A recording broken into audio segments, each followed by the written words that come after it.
be good at marketing it too. That's where we. That's part of the meeting. You guys are live. And at this price, everybody needs to be good at it. Okay, we'll go ahead and call the meeting to order. Everybody have a chance to read the minutes of the last meeting? Is there any additions or corrections to be made?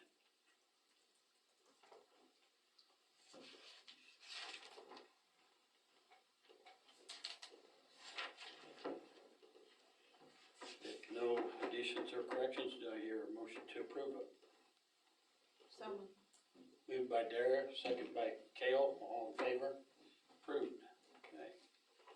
Consent agenda, we have nothing, sheriff report.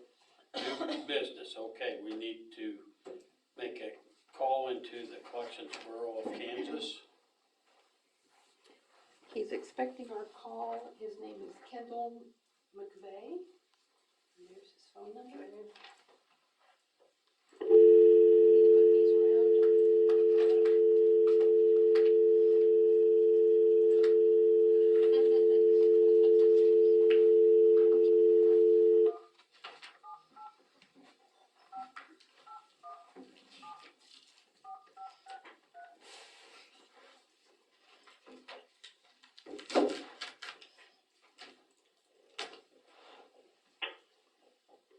Hello, this is Kendall. Hi, Kendall. This is Amanda with the City of St. Francis. Hello, how are you? Good. How are you? Hi. The sun's shining, it's not snowing, so I'm happy today. And the wind's not blowing. Wind's not blowing, yes. Yes. Oh, yeah, it's been horrible this year. Yes. Okay, we understand that you're going to explain to us your business here, of your collections and so forth, so we'll let you go ahead with that. Okay. Yeah, so CBK is a collection agency. We specialize in mostly governmental debt from district courts to municipalities. We even kind of do some other stuff, some child support enforcement, which is basically collections as well, through one of our other companies. But we do that, and then quite a few banks, kind of where we have a niche in the market. We have, well, in the sheet I sent you has our current list of clients, and it's around 130. We've added a couple more, and that's just the governmental clients. And what we do is all kinds of collections that you might have. So we can do your unpaid water bills and trash bills, if you have fines for people not mowing their yards, those can be sent to collections. We do municipal court fines, which seems kind of ironic that you'd send a criminal case where someone's already been found guilty to a collection agency. But what we do with them are file another limited actions case, which gives us the full power of the district court so that we can issue garnishments and execute on those judgments and actually get these people where they have the money. We can skip trace them. We do the debt set off for you, so you don't have to worry about having someone in-house managing your debt set off program. You simply are able to send it to us, and we will monitor that. We all done electronically through the computer system, updates it every day with the current balance.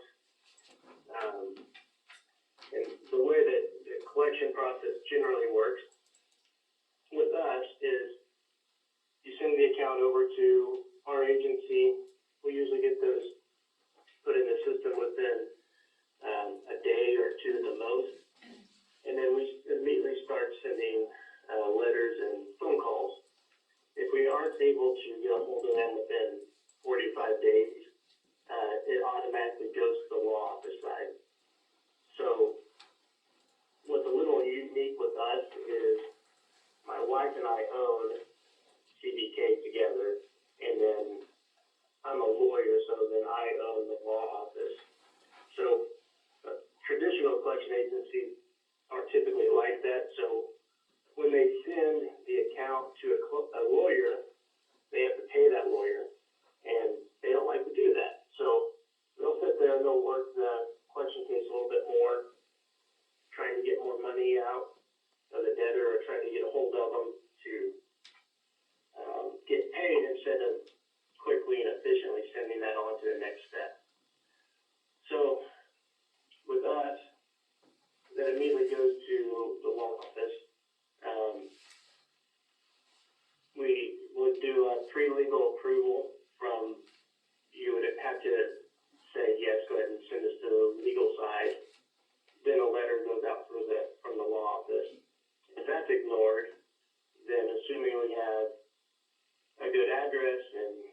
phone number and we can find these people, we file a lawsuit and proceed with the local actions case.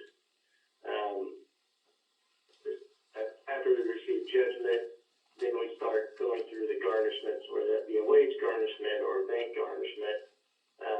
Some occasions you can do special seizures on assets, not probably something that we deal with a lot with this type of consumer, because if they're not paying their water bill or their court fine, they probably don't have classic Mustang sitting in the shed out back. But sometimes you find some assets like that. And then we continue on to enforce that essentially forever.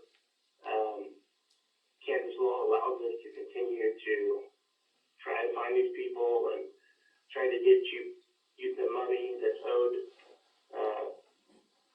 as long as we file what is called renewal affidavit at least once every 5 years.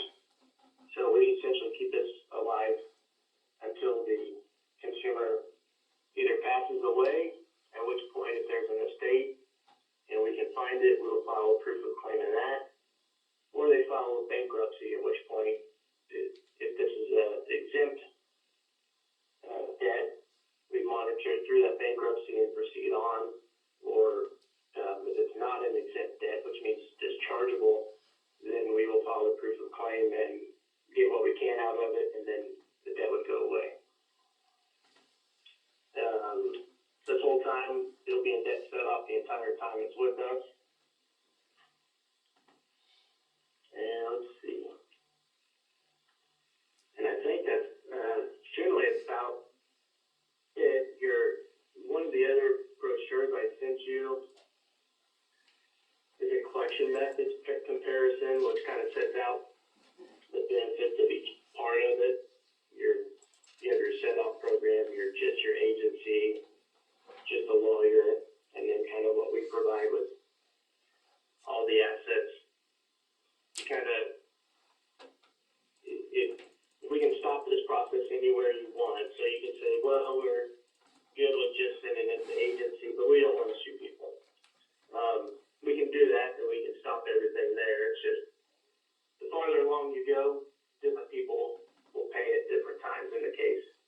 So you have a small percentage that will pay as soon as it goes to a collection agency. That'll be like, oh yeah, I forgot about this, or here's my $20 parking ticket or whatever it is.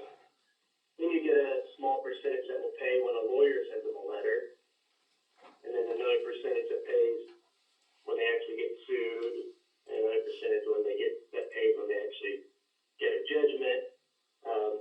But a big portion of the people that you send to us don't pay until we garnish their accounts, and after tracking them down and finding out where they're banking or working. So you really would lose a lot of the tools available to you if you do stop it before then. So we encourage all of our clients to let us do what we do best and proceed through the whole process as far as we need to get this debt paid legally for you guys.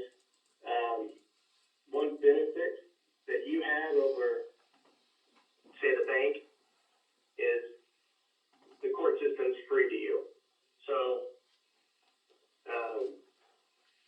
if you're collecting $50 for an overdraft checking account, the bank is going to say, well, I'm not going to pay $50 in court filing fees to enforce that.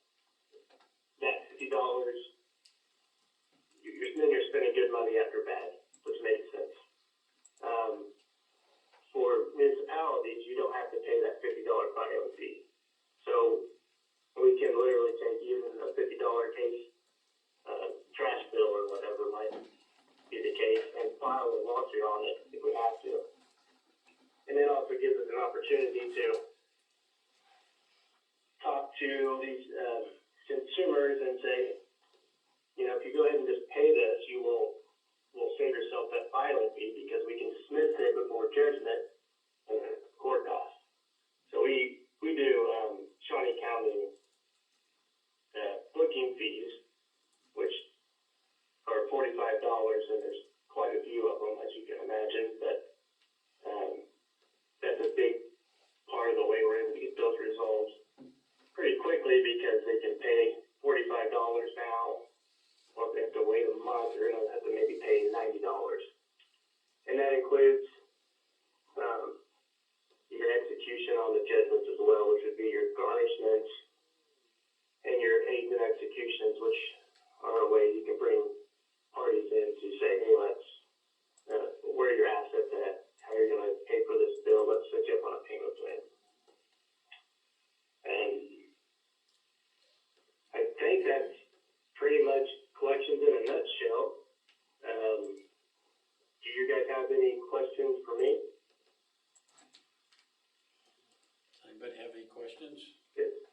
do, this is Lauren Rild, City Attorney.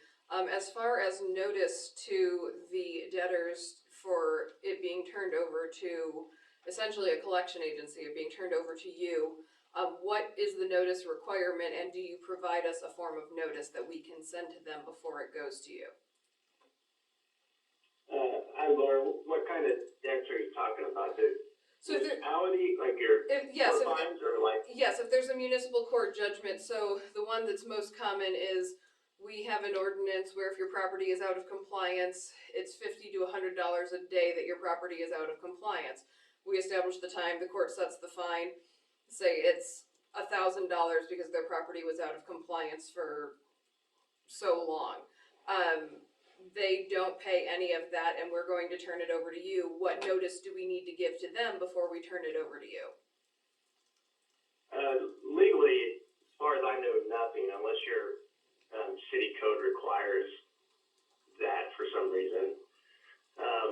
It might be worth a letter to mail it out saying, you know, contact us if we don't hear from you. We're saying this to CPK or whoever you guys just like choose to use, and then if you don't hear from them, you send it out. What you'll want to do is try to get a routine. So most municipal courts will have order back dates with basically people to come in to either pay or get another court date. You want to get to where you try to eliminate that. You don't want to be using your municipal court to basically try to collect debt. You know, give them a couple chances, and you know, so then it gets out through the community that you know you only get 2 times in front of the judge, and if you aren't making your payments like you promised, they're going to send it to collections. So a basic letter is what I would suggest doing, just to give them one more opportunity. If you've already sent them letters and you're like, no, we're done with this person, then you can just send it. Now, if you have consumer debt, so like water bills, things like that for the residences that you would send, there is a federal law that came out, which we have the letter and we actually send it on your behalf. That basically will be on city letterhead, but it essentially says, this is the amount that you owe. We are sending this to collections. Here is their contact information below. Please contact them to discuss this debt. And then we send that on day 1 that you actually turn it to us.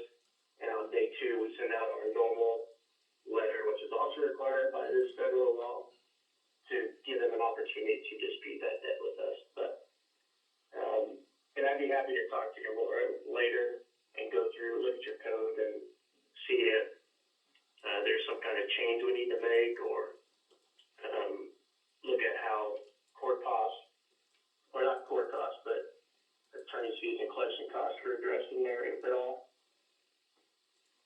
So your water bills and those kind of things, you typically, unless you have them sign an application when they come in for services, or if you have it in your code that they're responsible for it, which a lot of municipalities don't, at least initially, you have to eat the cost of collection. So if it's a $100 water bill and the collection fee is 30%, then you lose $30 of that. Now your municipal court judgments are different. There's a state statute that says that court cost, when you send those to collections, collection fees and attorney's fees incurred for that collection of that municipal court fine are added to it. So you'd send $100 court fine, you then would add $30 to it, so we would actually try to collect $130.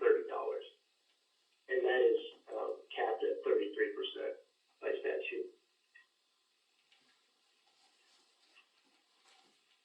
Do you have, Answer your question?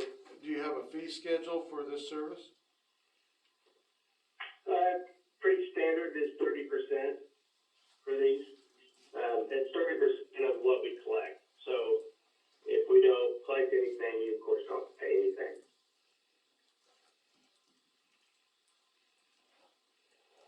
And like I said, your municipal court fines and fees would be, those are free to the city, because that cost is added on top of it. And then we can look at any of your other services, like utilities or things like that, to see if we need to add a couple lines into your municipal code to assess that on to the citizens. How far back can we go on outstanding bills?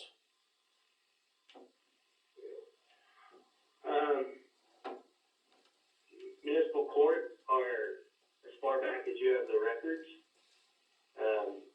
They're kind of an exception. There's a little, there's an exception for them in the law that they kind of fall in between two categories. If you have just water services, probably 3 or 5 years, depending on if you haven't signed anything. If you have, and this is something that you would want to talk to or about, decide what you're comfortable with. Municipal debts, like city debts of any kind, typically don't have statute of limitations, so long as they're not for a proprietary purpose of the city. So as long as the city is not doing this service to try to make money. So if you had a pavilion or something that's rented out and you have it to make money, then you're gonna have to follow the same rules and laws that a business would follow. But like providing sewer for people is a basic function of the city, and so that you don't have statute of limitations on. So it kind of depends on the type of debt you have, is I guess what I'm saying. Any further questions? Okay, well, I think we will, we'll discuss this further and we'll let you know if we're going to go this route. We'll let you know. Okay. Very good. Appreciate your time, and everyone have a good evening.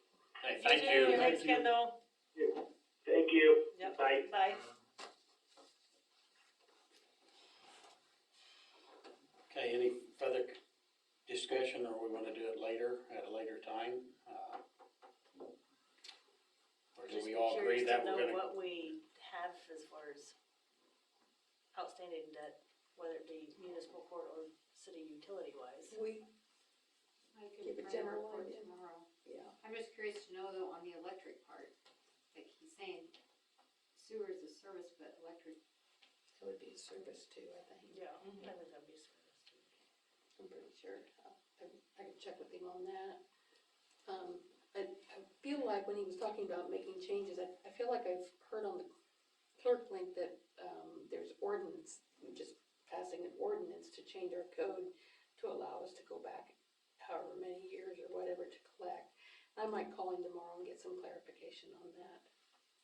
Be good to know just what we have outstanding Yeah. wise, and then whether it be municipal court or I don't know that utilities. we have too much outstanding in municipal court. Actually, we have that one incident. In Tennessee. We have that one incident in Tennessee, and then we have that one incident where we ended up coming to a settlement agreement for an offset of $400.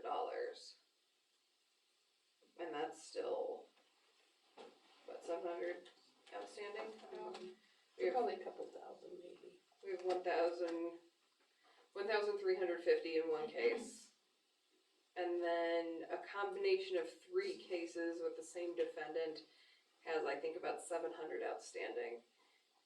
And I think everybody else is, At this point. at this point, paid up. So we have about 2,000 outstanding in municipal court. Our biggest ones are gonna be in the utilities, and we've got several of those that are lined up. So, yeah, it'd be nice to know what those will be and so forth, so that we can make a better decision on whether we wanna go this route or not. But like we said, if we get 70% of that money back, is better than nothing that we got right now, so. and it looks like the Cheyenne County District Court is signed up through. Atwood and the city. Yeah, Atwood, Overland, Oakley, there's quite a few cities Maybe that, a lot of cities. a lot of cities are, wouldn't do it. What's that? I don't know why we wouldn't do it. Not out of anything. right. But we can make a little better decision once we have numbers and stuff, so. Okay, we'll just kinda table that one till we have more information. Okay, Bruce, you're up. Ladies and gentlemen, I am part of the pool board, as you know. The last time I was here, I was wearing a different hat, but I'm pool board this time. Although I'm just an individual on the pool board, not representing the pool board today. I'm here, Larry suggested that I make an appearance and plead my case. And my case is this: in our committee, our board meetings, we've talked about admissions, and it was suggested a $2 admission for youth under 18 from 0 to 18, and if somebody goes into labor at the pool, you know, we might have to make an adjustment there, but generally it's from 0 to 18, or to 7 through 17, to that's $1 presently, and then from 18 on up to whatever is $2 presently. And it was suggested that Larry suggested that we make that $2 for 0 to 17 and $3 above. And I'm contending that $2 for the youth is too much. Now, I don't care exactly, I really don't care how much they charge adults, because adults have more say-so over their money, and adults should be making some money, although I'm sure there's some that probably aren't. But for kids who are under their parents' guidance and things like that, I would suggest that $1 admission fee is a good, easy number to deal with. $1 is not going to be a hardship for anybody, but once you start raising the admission fees, somebody's going to be left out.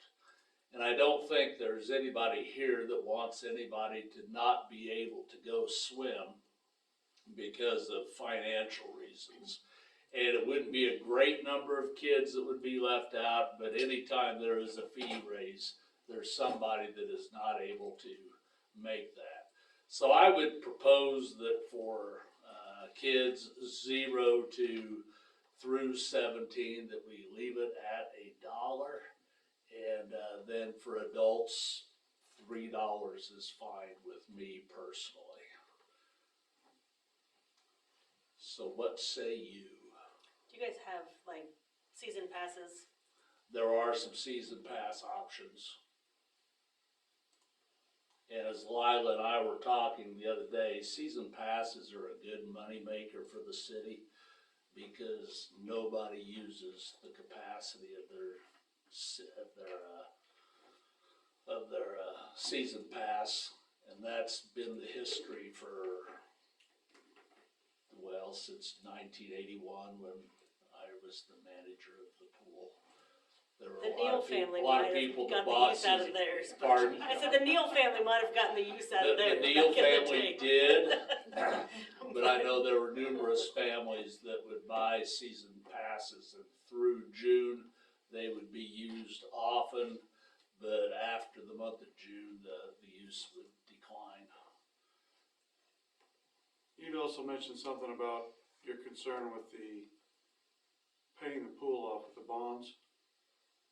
Can you go into that a little bit? Well, right now, there's between 300,000 and 400,000 sitting in, I assume, savings of money for paying off the pool, but it can't be paid off until, I think, 8 years from the time we started paying. I'm really optimistic that we'll have that pool paid off maybe 8 years early from, and when we see the inflation and the taxes that are the result of that inflation, I think we'll and greater county value, I think we'll see the pool being paid off, I'm hoping by 2030. That may be optimistic, but I'm hoping by then. Any concerns with a lot of the business coming from out of town? This is one of the questions I've had raised to me, is that at different times throughout the season, 50% of your people that are coming to the pool are from out of town. And let me go back and catch something here for a minute. Okay. I would like for this to be until the pool is paid off, that we have kids at $1. And, because all of those kids' families that are from our town, which would be most of the swimmers, not all as Larry alluded to, but most of them would be from town. And, those kids' parents are already paying on the pool. And so it would seem fair that they could, get a break on the admission price with their parents presently paying for the pool itself. And I think, does admission go into operations, Lila, as Yes. opposed, right? And so, because the parents are already paying, I would say then leave that as $1.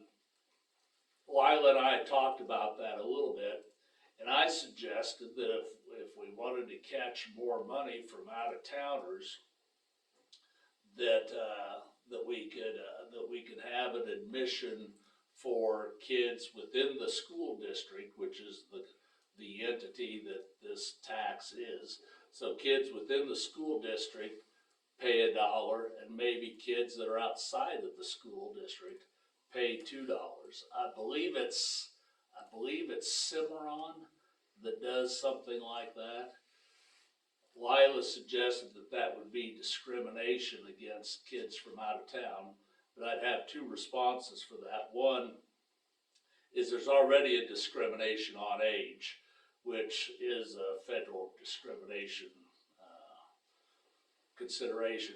And so anyhow, we had this discrimination on age. I'm not sure that there would be a difference from out of town or out of district and in district costs.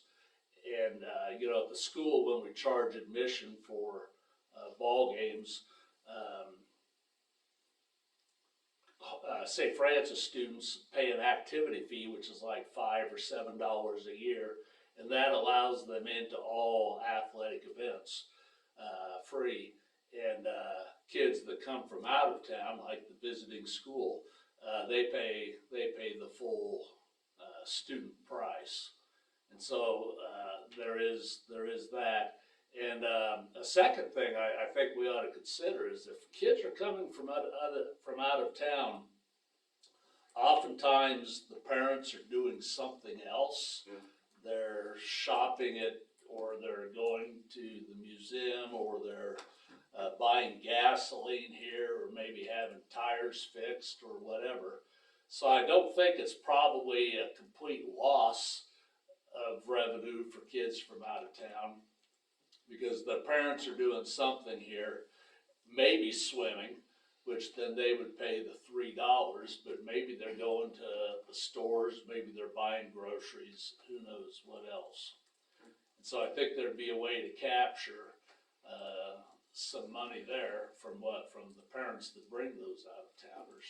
So I expect you to bring that up at the pool board meeting, What's that? what you've been talking about. I'd like can you to do bring it up and so we can discuss it a little bit further. Yeah. I know where you're coming from. Yeah. I completely understand it. I just hate for a kid whose family is not able to generate the income to send their kid to the pool every day, Yeah. not to be able to. Because I really think we built this pool for kids to use, for everybody to use, but especially kids to use every single time they have a chance. And I hate for the fees to make it prohibitive for that. Adults, that's another deal, but kids in particular, I'd like to keep it as low as possible, especially until the pool's paid off. Any thoughts or questions? I quite honestly hadn't considered what you just said, so I'm glad you brought it up. Remind me what I said when we have it. Yeah, you know, I am 66 now.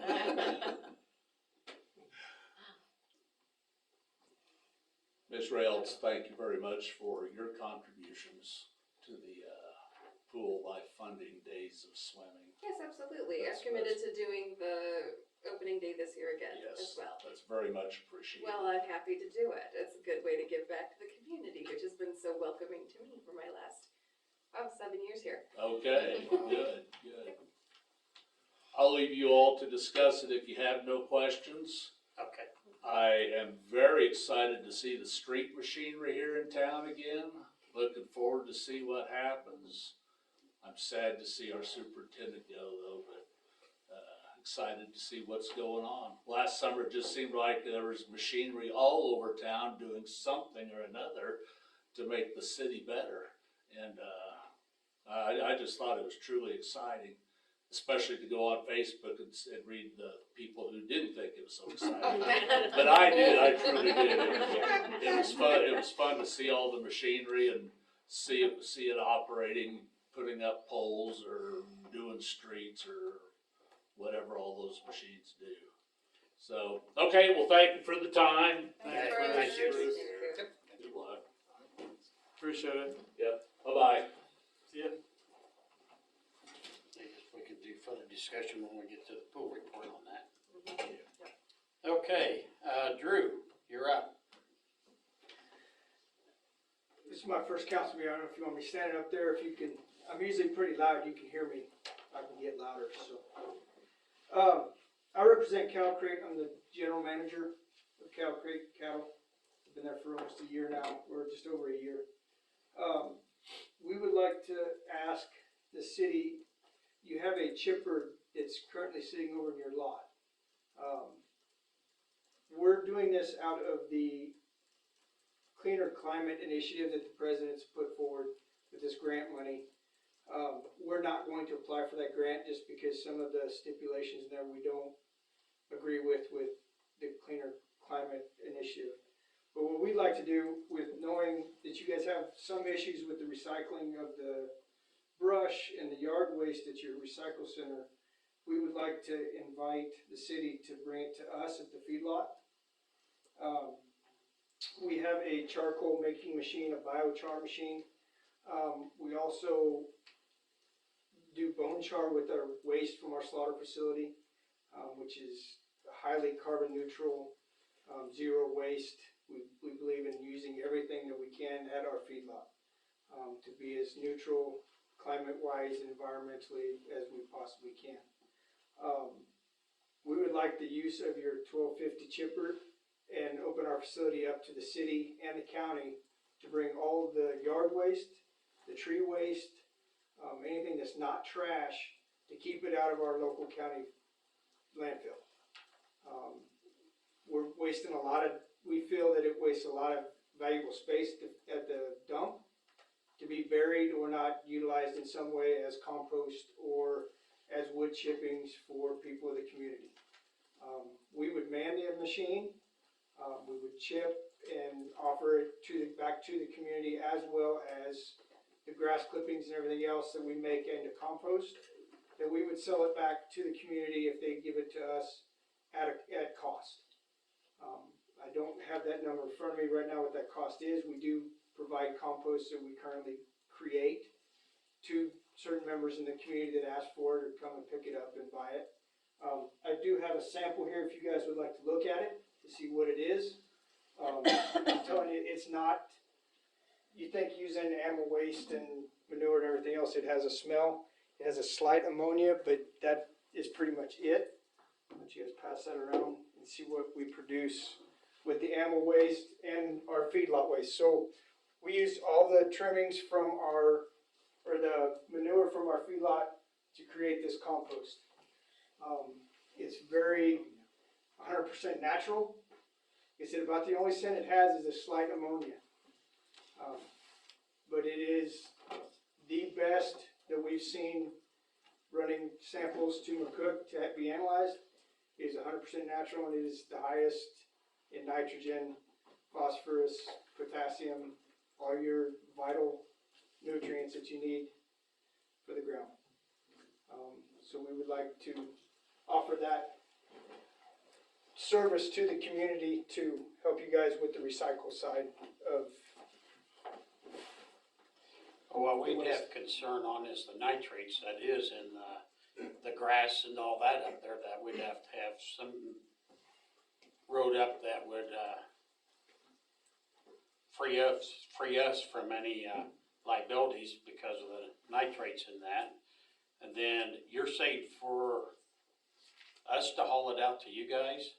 Well, yeah, so instead of people hauling it to either the recycle center now or to the dump where it's currently being dumped, haul it to us at the feedlot, which is slightly closer than a dump. Well, it's about the same mileage. We're 7 miles outside of town. To answer your nitrogen question in the grass, our manure that comes from the feedlot is about as high as you can possibly get in nitrates. So we spread that out and it breaks itself down. We take that, we can spread that out in our compost piles.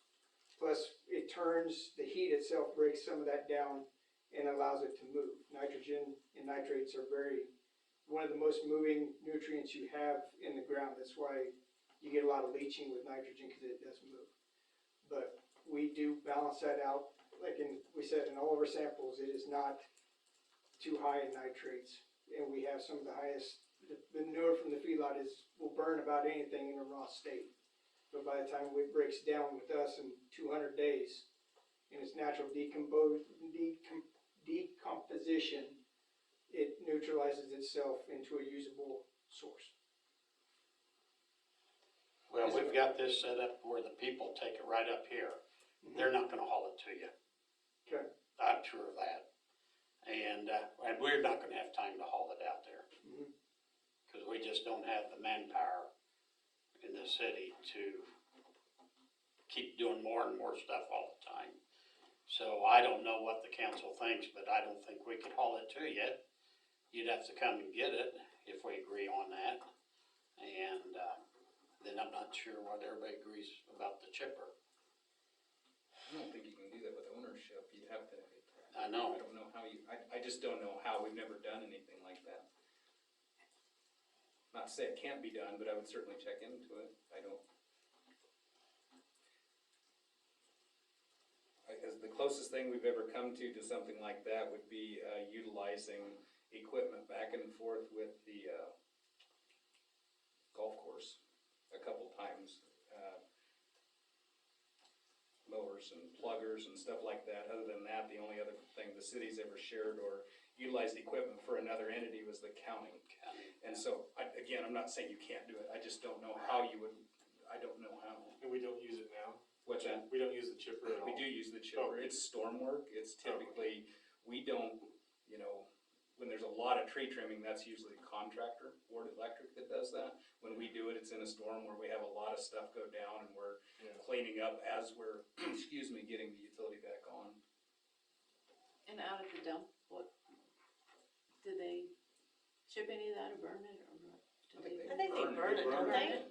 Do they burn it? Which is one of the, it's a huge carbon release. Mhm. Right. Pollutes the environment. Yeah. What we're offering is to take that completely out by making biochar and the wood shavings accessible to the city. It's almost Right. a recycle angle out of the county as much as anything. I mean, the deal, so what Scott brought up a little bit ago is a KDHE thing that we had to, somebody wanted to get the clippings and we had to find out, make sure we didn't have any liability in giving it up. And of course, KDHE said, you don't control how many chemicals and what people put on things with all the random stuff. So you have to have some form of release of the city once the city's property, because it's collected, goes into somebody else's possession. That's what that was about. We had to basically figure out how to get rid of that stuff in that way. And we did actually get rid of a bunch of it. Now, currently, it's just collected there and then it's taken to the old city dump that's up on the hill.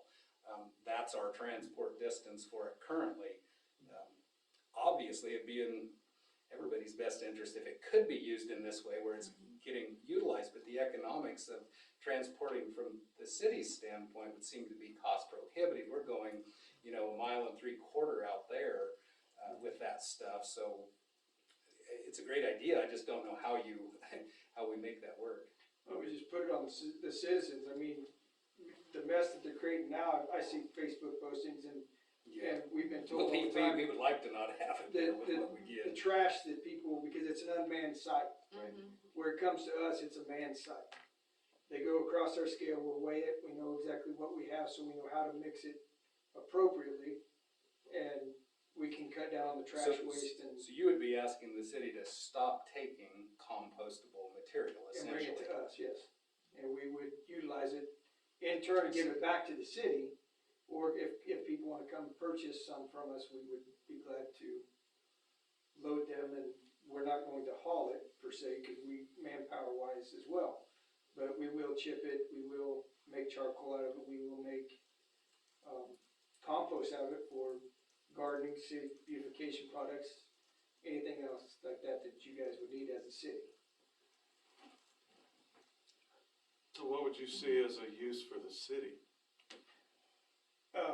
In a dry form like this, you can spread it on the grass at the park, you can, use it as it's a fertilizer. We actually produced some of that at one time. We obviously ran out of room and just the manpower to keep it rolling and keep the heat right and the moisture content. He would know more about that than I do now, but we did successfully make some of that stuff at one time. It's quite a process. Yeah, and and we're willing to do that, for the city to use it. Down in Gillen, for instance, I know they get some and it's called tea, they leach it out of some compost and water the flowers on Main Street in Goodland, with it for beautification products on Main Street, where they have the flower pots, they use local manure in a tea that they use to water the flowers in those standing pots, cause there's not that dirt, it just stays there, so they have to use something to recharge it. It's the same way with the biochar, is you mix it with that compost, and it lasts, as far as I know, the studies have showed it can last up to 1,000 years in the soil with the micronutrients and everything else, it just lays there, and, from the size of a kernel of corn to sand. But it gives a place for the micronutrients to live, and the roots reach in and extract it out of that charcoal and manure. Well, it would definitely be in the city's interest to not have that thing where we collect it and then haul it, but I don't know So how. if people took it out to them, that would free them. Absolutely. It's never been on our property. Exactly, Yeah. yes, that would You're completely completely eliminate clear that. if they deliver it to us. But getting people to do it that far is the big problem. They're so used Block it to. off and put up a sign, I guess.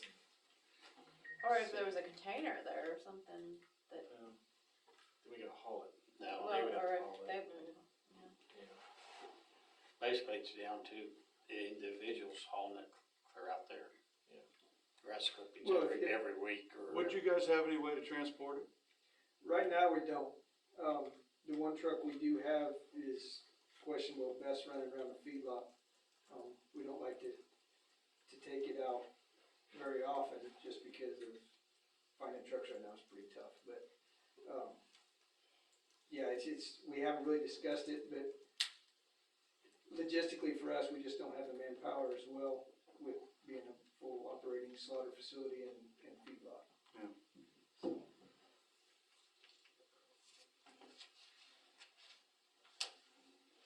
I don't know.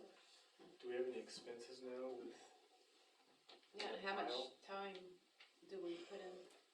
Well, when it gets about so much or the content gets a little ripe, it takes a summer priority. I'm guessing we probably do it probably at least 3 or 4 times during the busy time of collecting it. And of course, the fall, when you get the garden stuff, it gets much worse. What are you hauling with? A dump truck. It's not an efficient way to do it, but we have to get rid of it. We don't have the means or manpower to process it. And like I say, it's just going out to the old dump, which is an obvious waste when there's a use for it, but it's still, I can't solve the you transport it. or- Yeah, that's where I see the biggest thing. The transportation, when it's on the personal Unless level. you or could the- split the cost or something to go, I don't know,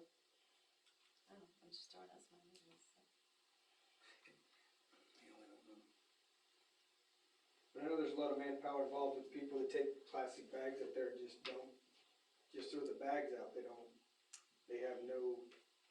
We catch them now. We got a camera finally. And you're saying you'd wanna take the chipper out to the lot, right? Out to Yeah, the farm. we would station it out the lot, and it would be, if there's a storm and you guys needed it, it's there. I mean, we can bring it to town, it's at your beck and call, we understand that it needs to be used, but we would maintain it, And if it breaks down while you're using it, then. we maintain it. What about a liability issue? I don't know. There That's would what I need say. there would need to be an indemnification Yeah, I don't know. of, I mean, this would essentially be what it would be a lease contract.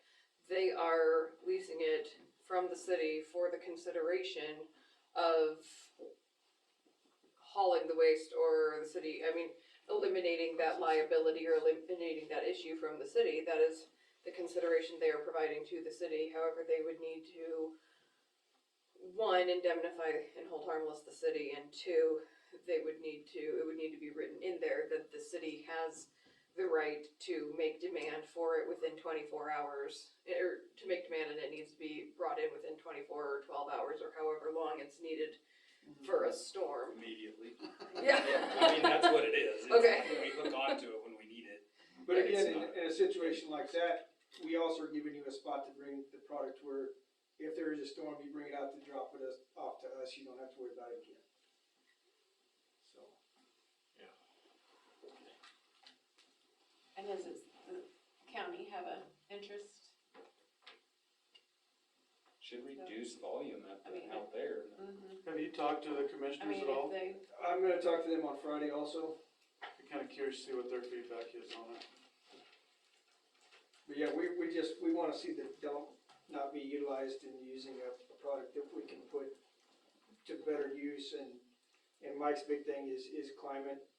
I mean, he's a very big proponent of the climate initiative that's going forward. And that's why we're trying to take that off the county's head of burning, and, cause right now you can't burn, so we might as well be using it in a constructive way instead of letting the pile get bigger and bigger and bigger.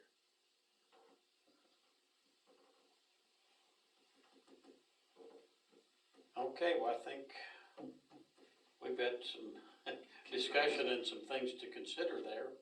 I mean, yeah, there's good things with what you're talking about. It's just how we get it done. Shoot me a text and let me know what you find out from the commissioners. What time are you on the agenda? Yeah, I'm on the agenda at 9 o'clock on Friday. I'll try to pop in and sit in, just to listen to see what they're, Okay. yep, I'll touch base with you. Okay. Okay. Okay, thank you. Thank you for your time. Thanks, Drew.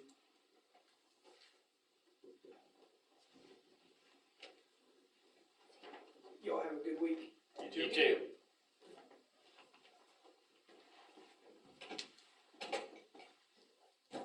With the residents that take it out there, but I don't know how you never get them to do it. Oh, yeah. they'll start scaring it everywhere in the county, I'm afraid. I like the idea of not having to deal with all the trash. That would- Yeah, I Well, know. just the product itself, even not the trash, the volume of having to Mhm. do that. It would be in the city's interest for Smart move. this to happen, I just don't know how. It almost seems if there like was a way they'd come. the more realistic view of it would be to keep it being collected in a central area where they get all of it, and figuring out transportation. I would have obvious concern for the piece of emergency equipment that when you need it is 7 miles out of town. And I understand people talk about maintenance and stuff, but if you're gonna do something like that, you'd be better off just selling sound it it to to them. Yeah. Or getting it, if we decide an upgrade is in order, that would be the way to do that. how much, It's emergency equipment. Yeah. how much was that chipper one? I think that one was 17 used, they're in the 30s now. It's older, but we don't put the hours on it, and that's a harsh machine. I mean, that thing does some Mhm. heavy racketing.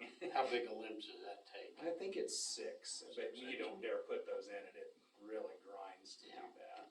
Might be 4, it might be 4, but it's pretty good size.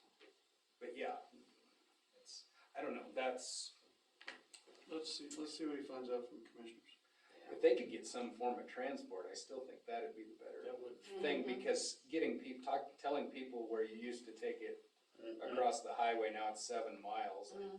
Yeah. Cause a lot of people just put it in their container and just went right up after they got done mowing and dumped it out. Yeah. Well, they're not gonna do that every week.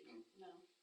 Well, and if it's manned out there to where they weigh it, are they gonna be there nights and weekends? Cause that's when you have the most dumping, is 9 nights and o'clock at weekends. night. Mhm. Concept is fantastic, to use a product that's basically being disposed of currently. Mhm. It should be worth somebody somewhere some transport costs to do that, just for it's, for us to not, but it's still gonna have to be collected locally. You're just not, they're not gonna. Yeah. just don't wasn't see Brock it. also interested in that He was. material? Yes. He expressed interest. He at one time was looking at equipment. I haven't heard from him in a long time about that. That, location, transportation wise, that could make sense, because that would be a shorter distance or equal distance to where it's being hauled now. But if you're gonna haul that kind of stuff, you don't wanna do it in a little dump truck 7 miles a trip at a time. You need a semi.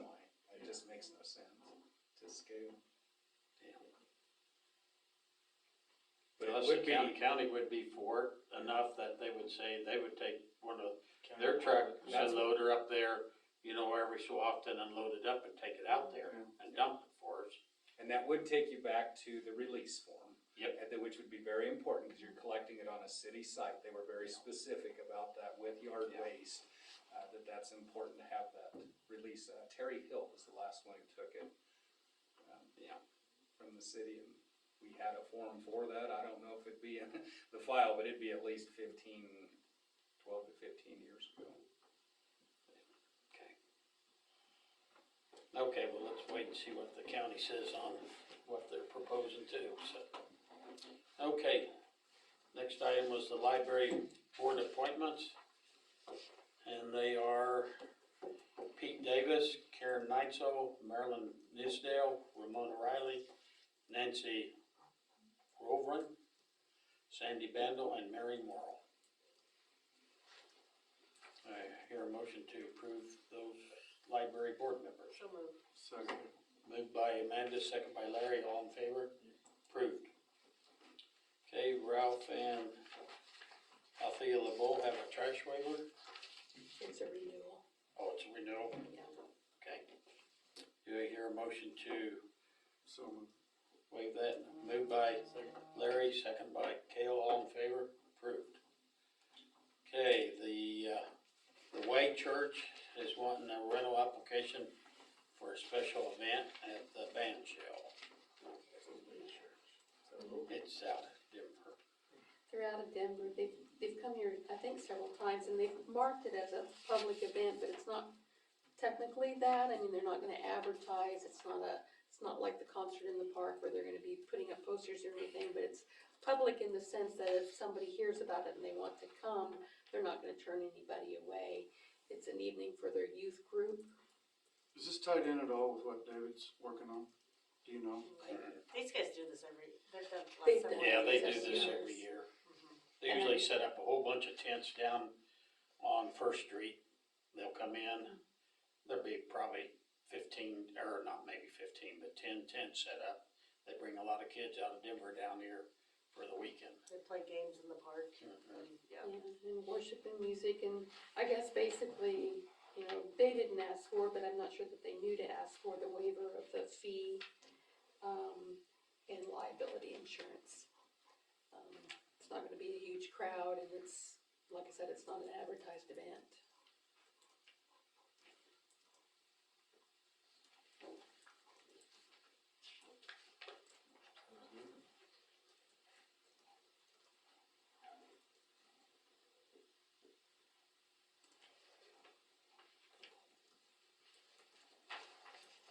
What day was that again? June 3rd. June 3rd? From 5 to I think 9. that's a Friday night.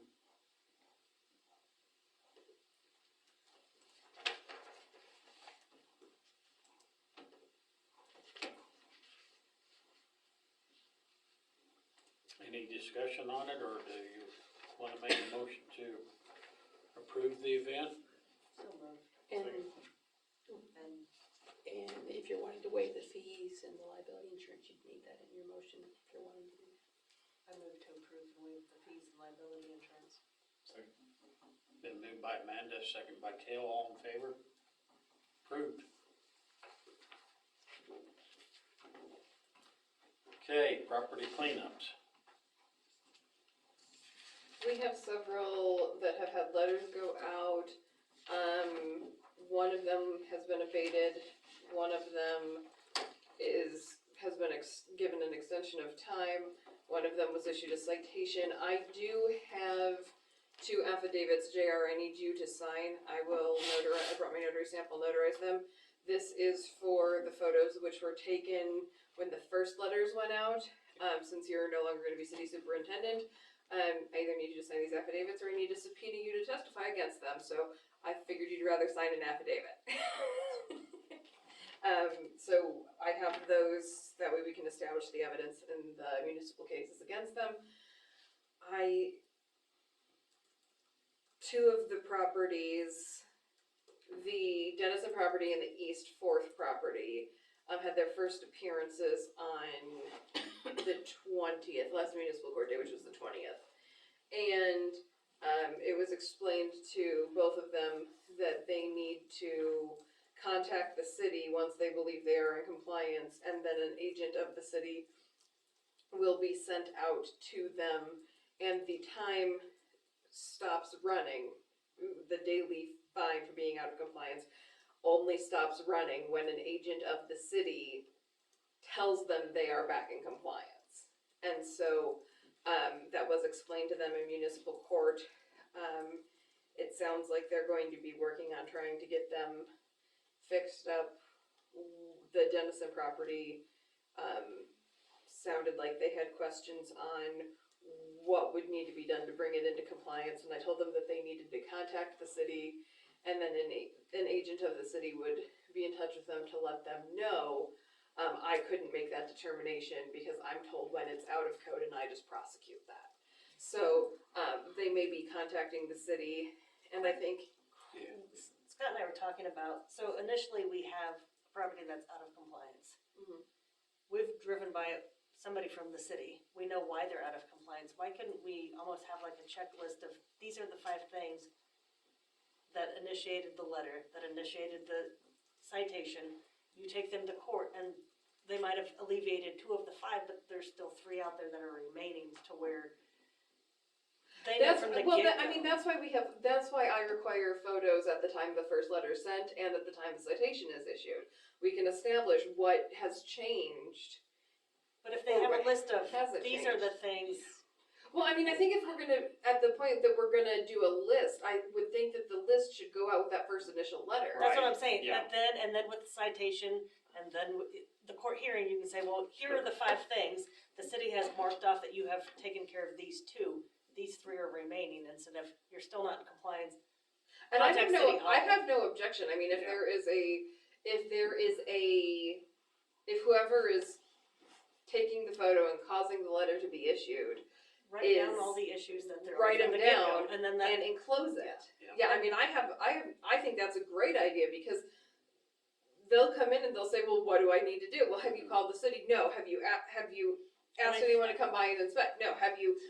What have you done to alleviate this? We've and already- then they don't know, but I think if we just initially give them, here are the issues, Yeah. and then they don't alleviate them, or they alleviate part of them, Mhm. then when the citation goes out, here's the list, Here's the 5 that are, the 3 We've that you already didn't had take care of. right. Problem Here's with the 5, these 2 are alleviated, these 3 are still, I mean, that list follows them all the way through until And they're that's- cleaned up. that's fine, I think that's a great idea. I mean, I think it would alleviate a lot of questions that I can't answer Right. as the prosecutor. And then Yeah. for them to have to call City Hall to schedule a time that somebody can come Mhm. tell them Yeah. why they're in compliant, here are the things. I think, If you think you're in Yeah, I compliance, think let that's- us know and we can come take a look, but otherwise, these are your issues. yeah, I think that's a great idea. Okay. So I Because think, that keeps, even once we have a new superintendent, and right now, it's gonna be thrown on the council and myself, but I don't feel like we should have to go chase them down all the time either. So let's just make that list on these properties, and if everybody agrees on that, we send it, and that follows them all the way through this deal.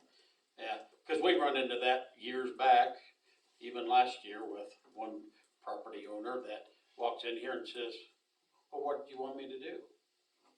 Well, it's obvious what you need to do, but they just Spell it wanna, out. they just Yeah. wanna push us and push us and push us. Now we're gonna have a list that says what it is And I think that's a great idea. with the pictures. So you're saying the council comes up with a list? Or who, when we initially, like, there's a property that we feel is out of compliance, whether it be City manager or? the mayor or, you know, whoever, list out all of the things that are out of compliance, and that way, the initial letter, they get that. If they don't follow through the complaint, they get the same letter, and maybe they took care of, like I said, 2 of the things, but not all 5 of them, then they at least know what they still need to do to get compliant. The one on 4th Street, he can be in compliance in an hour's time, 2 hours at the most. He's done almost all of it, except for just the little stuff that's still laying around there. I've tried to catch him twice and can't ever catch him, so, cause I was just gonna tell him where he's at on it. And so, and then on 409, I have talked to those people, I've gave them 2 more weeks. He had a back issue during trying to clean up, and they did have the trailer clear full. And so she was gonna see if she could get some church help to finish that, but 2 weeks from last Friday, if it's not cleaned up, they will get the citation. But I did talk to them, they were decent about it, and so I went ahead and gave them a little more time to clean that property. The other property that we sent a citation, they haven't contacted us that late.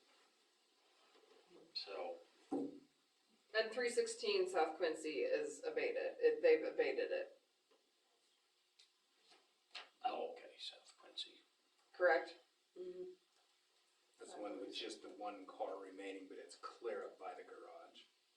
Yeah, It's a lot better yeah, than that what it one, that was, one yeah. we could, yeah. Okay. On this letter that we're sending out, the initial letter along with the list, should we put something in there that when you believe you're in compliance, contact City Hall? Because otherwise, Yeah, Yeah, But they that could one, get surprised with the citation and they think they're in compliance, so there needs but to I think be. giving them kind of a list of, these Will are the help a things, lot. will help, and Yeah. then if you think you're in compliance, contact City Hall, and we will let you know, if not, show up to court, or. and if they citation, don't like whatever. what we put on that list, then they need to come to court and visit Well, about but it. that's the thing is that the letter gives them the opportunity to contact and get on the agenda for council. Mhm. And they can come in and they can dispute, they can dispute it. They can offer an explanation, or they have the chance to come in and discuss. It's not like we give them the letter and then we're just chomping at the bit to issue them a court citation. I mean, it says in there, you've got 15 days to abate or 10 days to request a hearing in front of the city council. And so if they do that, then, it can be explained to them what's going, obviously the list would do that, but if they have some extenuating circumstances, it's their responsibility to come and tell that to the council. Then we had 3 more letters, initial letters that were sent out. One on 534 East Second, some Ted McCoy property. 505 South Lorraine and 417 East Emerson, and I think that house is actually vacant, isn't it? Who took the photos for those? JR did. I didn't, Oh, I didn't get those for affidavits. Yeah. Is there a chance that you could stop by my office later on this week to sign additional affidavits? Dr. Lila emailed them to me. In the next day or 2. Okay, as I will opposed- have them done, tomorrow afternoon, if you would stop by sometime, we open back up at Just 1. Do those 2 at that time. Sorry? I can just do those 2 at that time, or do you want? Sure, those done? you can do them today if you want, or you can do all 5 of them. Let's just do them all Alright, tomorrow, Sure. late afternoon, towards 4. sorry? Like late tomorrow, you said? That's fine, you can do them, I will get them done by noon. Okay. We close for lunch at noon, I'll have them done by then. Okay. And then, so you can stop by anytime after 1 when we reopen. I'll be in meetings most of the afternoon, but Janet's a notary, and so I will leave them up front for her. Okay. Would you email me those tonight so I can get started on them? Yes, Would you mind? No, sorry, thank you. But I think that's the best way to do it now. Put Good idea. put a list on there. It might just be one thing that's out of compliance, or it might be 10 things, but we need to put that list on there for them so they know what the list is and so forth. And, I guess while we're talking about properties, I've been driving around more here lately. There is so many abandoned vehicles. And they're abandoned. They've been parked in the alleys, in a place here and there and this and that, and they've been there for years. Years. So what do we do about something like that? I mean, yeah, it's up on their property, but it's an abandoned vehicle. It's where cats and skunks and dog, whatever, rodents and everything can be in them and stuff. That's specific in the code. Junk motor vehicles, it's inoperable. It doesn't matter if it's on the street or not. It's, that's not a, it's a little different because like the sheriff does, if it's on the street, I think it's more on the lines of property cleanup. But Well, I it's went down this specific one junk alley motor again that I vehicles. hadn't been down. Whoa.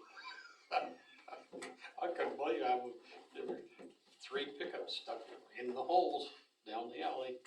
And they've been there for a long time. The weeds are growing up around them and everything. It just, at least they're not on the front property, but they were in the back in the alleys, and, I just think that it's time that,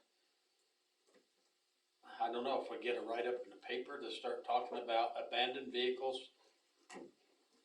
that have been there for a certain amount of time, need to be taken care Are of. they on inhabited properties or uninhabited properties? No, they're on people's properties and stuff. I think it's an environmental code. I think that would fall under junk motor vehicles on private property, Article 3 of Chapter 8. That's it.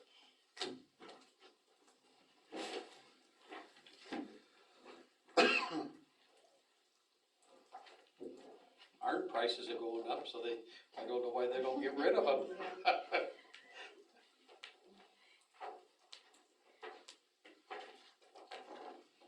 When you can tell that they've been sitting there for a long time.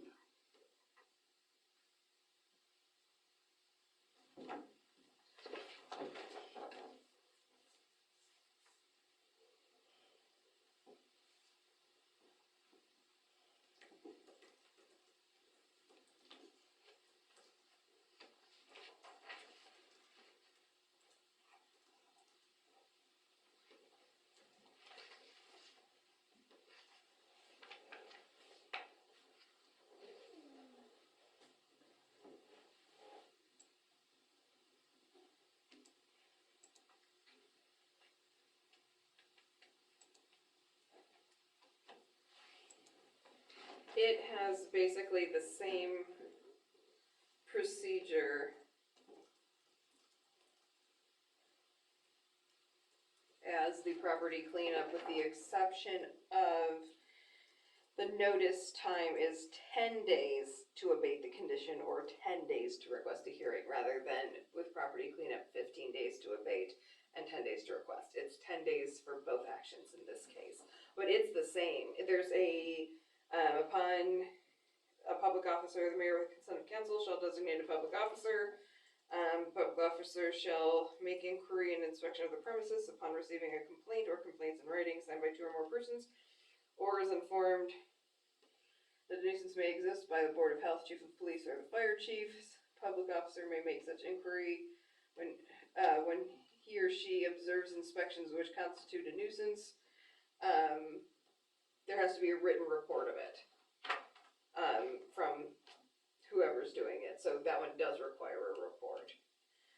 But they can be served a notice, and the failure to comply is up to $100 per day, because it states each day during or on which a violation occurs constitutes after notice has been served, or which occurs or continues after notice has been served, shall constitute an additional or separate offense.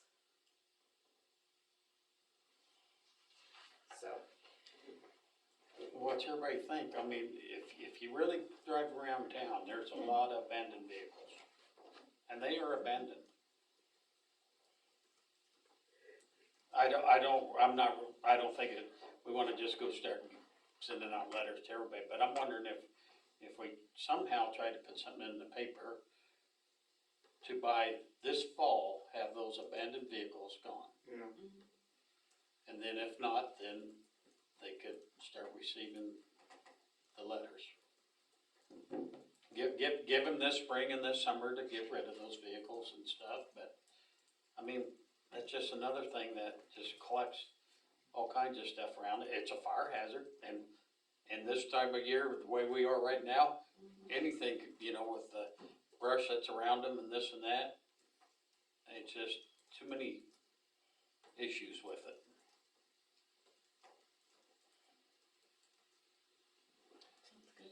So I guess maybe you could put something in the paper about people starting to take pride in the community and clean up their properties and get rid of their abandoned vehicles and, you know, and hopefully maybe people work on them this spring and this summer. Do we do like a fall cleanup or something? Like, is that like, or is it spring? Is it fall? How do they get rid of them if they can't, is what I'm asking. Just so I can put something in here to try to help Yeah. facilitate. We've always did the fall cleanup. We used to do spring, but that one always tangled us up on getting stuff done, so the Right. fall one, we missed it. Fall I cleanup. think we missed, last year was the year we missed it, because we didn't get the notification out, and that's the first year we've not had it. But some of that cleanup that we'll be talking about won't be for the guys to pick up. Right. They need to do it themselves, like get rid of the abandoned vehicles and their major items and stuff. And like you said, if they don't want them anymore, I mean, Oh, yeah, all they gotta do is get a hold of Derek Fromholtz and he'll come and get them. Yeah, Fromholtz Mm-hmm. or, probably just Fromholtz, yeah. Oh, there's another guy who'll go get them too. Then they'll be on the street. But there's some people that would come and get rid of those, and the iron prices are going up, and there's some of them that are so bad that there's no way they'll ever be fixed. The city can also cause it to be removed Right. through another proceeding. I mean, it's a separate proceeding. Yeah, It gives them another 10 days, but it can be, I think it's just fair to give them notice that we want to see abandoned vehicles that are been sitting for months and years to try to have them out of there by next fall. Yeah. Then we can start doing it. Everybody agree with that? Okay, what else on property cleanups? Everybody have a chance to drive around and look? We did, and we've already got those, the 505 and the 534 and the 417. I've got down some other ones, but I'm just waiting to see what everybody else comes up on, and, I did notice the dogs are still chained to that tree down there on Whittier.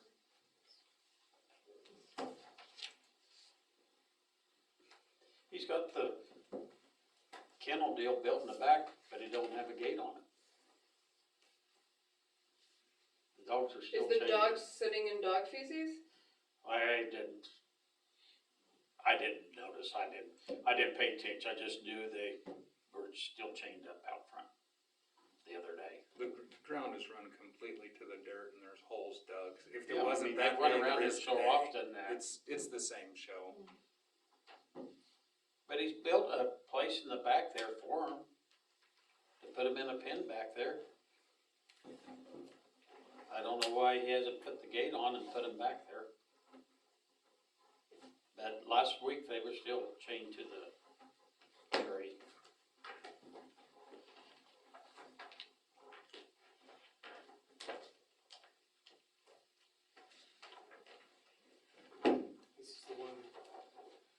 This is the one next to Mills, right?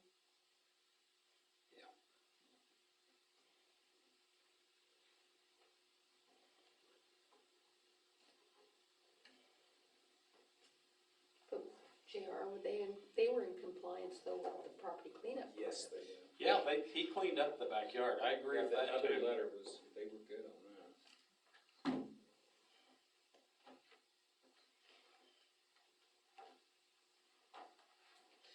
do with that property, that guy we met with, that it was gonna have it shingled last fall and did not do it? Squalling? Pascal Tamburino. Yeah. Yeah. I've never had contact since last fall. You know, he cleaned up. Was that fall? It was, I think. Well, we met with him last year and Yeah. and then he said, well, I couldn't find anybody to shingle, but he would get it done last fall. Nothing happened. Probably should reach out to him and, Yeah, cause he was given time based on time of year for completion at that time. Yeah. We need to find that guy's number and stuff and contact him or get a letter sent to him. Do we have his address and everything? It was an email correspondence because the emails were forwarded to me. So I can forward that on to whomever is going to be making contact. I don't know if you want that to be you, Scott, or if you want it to be. I can do it. I was down there the day, so I was down there with JR when we talked to him, so. Yeah, let's give me that I think we information. have I think Lila and I each have a copy of the email and I think his phone number's in it. if not, I might have his phone number. If not, it's registered. He has it listed, I think with the Bar Association.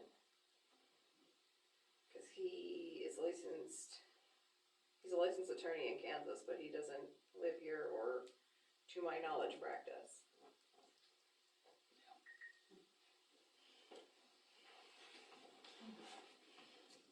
Any other properties?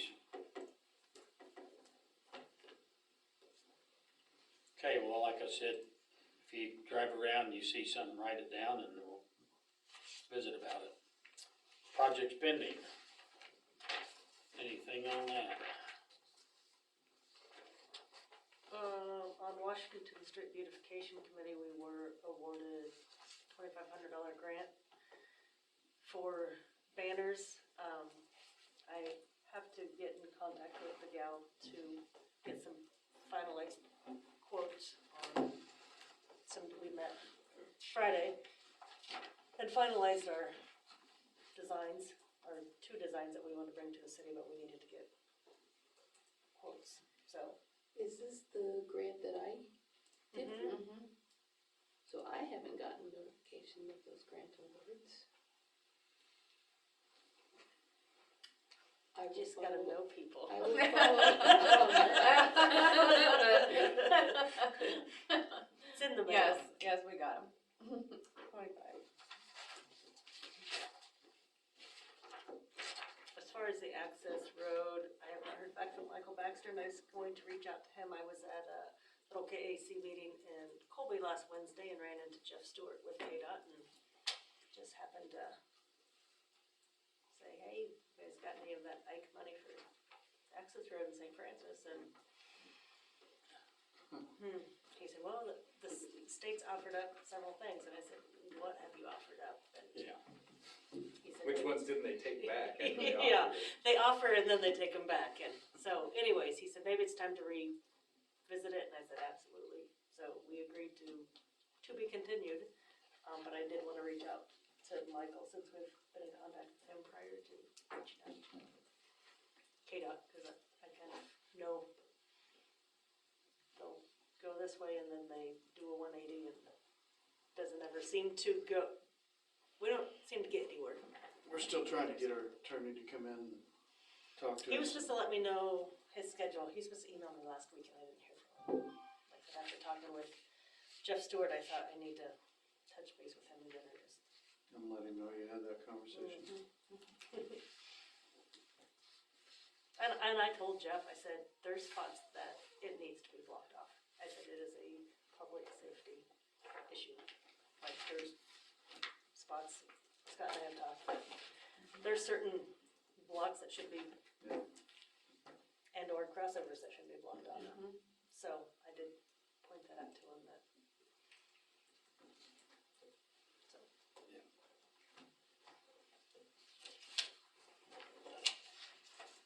Okay, anything else on projects pending?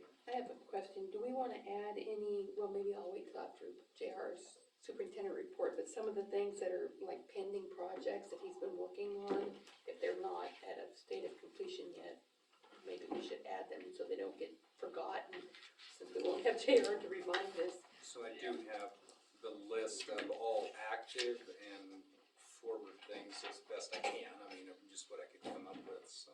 So I have I to don't talk know, about you can that. decide whether you add it, but it's written down to consider for that. Okay.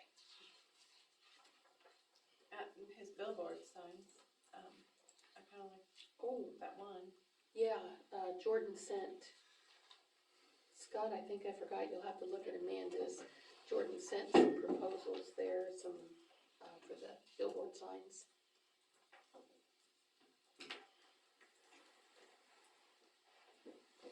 Which one do you know? First, The first one? That's the current state of the sketch in the background.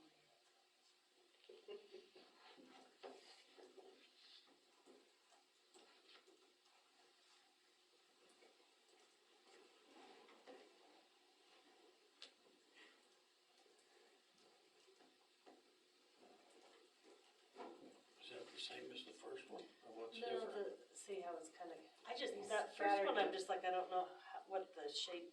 Yeah, what is that? Oh, there's it's the sunflowers in there and uh-huh. stuff. I know, Just but kinda like got it. what that little, where it doesn't go, yeah. This one kind of goes clear out to the borders, see Oh, what I'm okay, saying? yeah. That one, just, he's cut it off and said it Mhm. doesn't.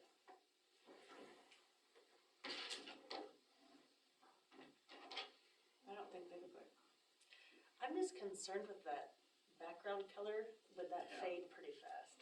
Yeah, well, That's my concern with that. I think it will too.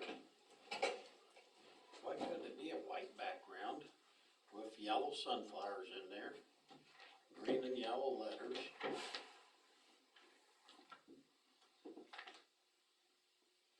That's what he's looking for, is feedback, what you'd like to see. My concern would be that color. I'd be afraid that would I know Goodland has, fade. some dark colored ones there, you know, on their highway Mm-hmm. that they've had there for a long time. I don't mean, may not be the same type of material, but Aren't they kind of that, but they're metal, They're- aren't they? they might be metal, I think, because I think they're metal. Which metal would last if we do those canvas? I don't know, the color to me would. How long have we had those other ones up? Did we, I don't remember.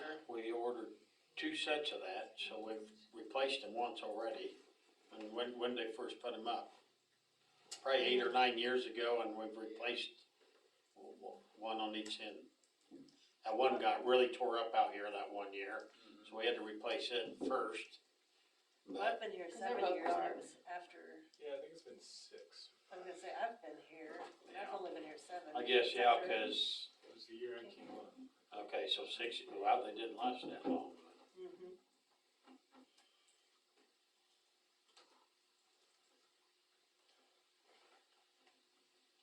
It must be about 5 years, because when I started, it was 4 or 5 years, we changed to the next set, they lasted 4 or 5 years, we had them redesigned, then we replaced those ones, if I'm remembering it right.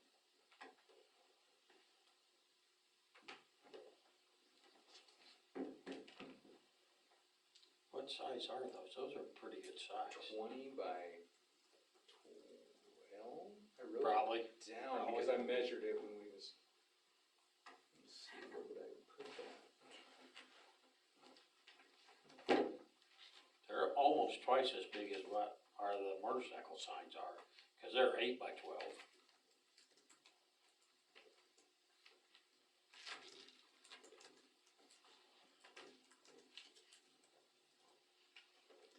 I would think that color will fade out really fast in 2 years. That's what I'm afraid of. Being on a canvas. I agree, it seems a little dark.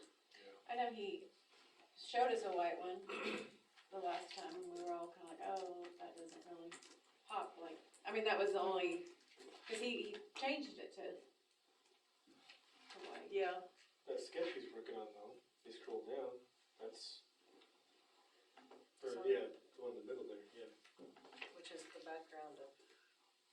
the other Well, one. it's- It's a little different, isn't it? It's the background on the bottom one. Kinda where you started from, yeah.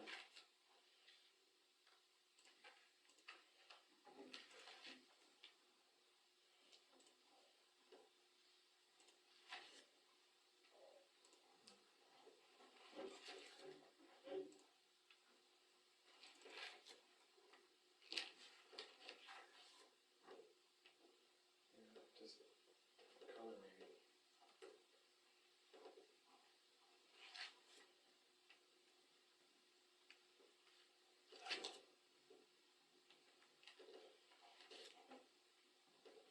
And maybe you don't put that many sunflowers in there. If you try to get sunflowers with the color in them, which would be the yellow and green and stuff, I don't know. Cause you did it widen to just the sunflowers around the, and had some sort of color up there and green on the hillside or something.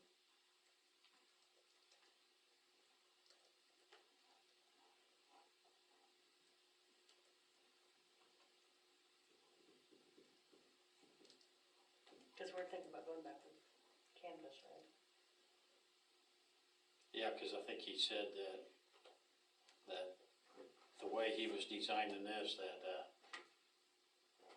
the hot brush wouldn't be able to do it. But the canvas could. Colby canvas.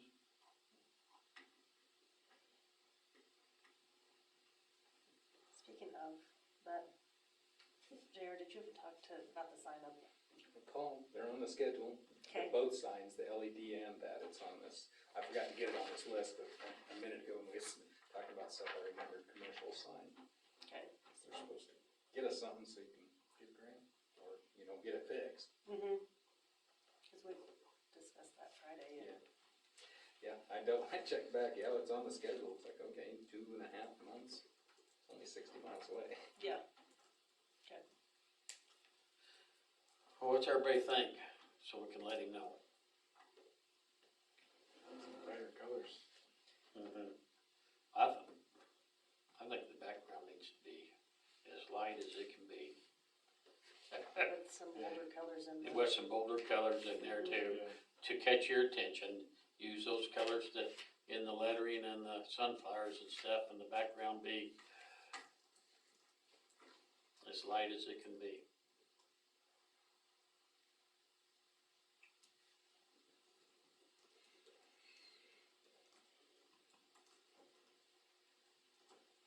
That enough feedback? Well, I'll give it to him and I'll let you know.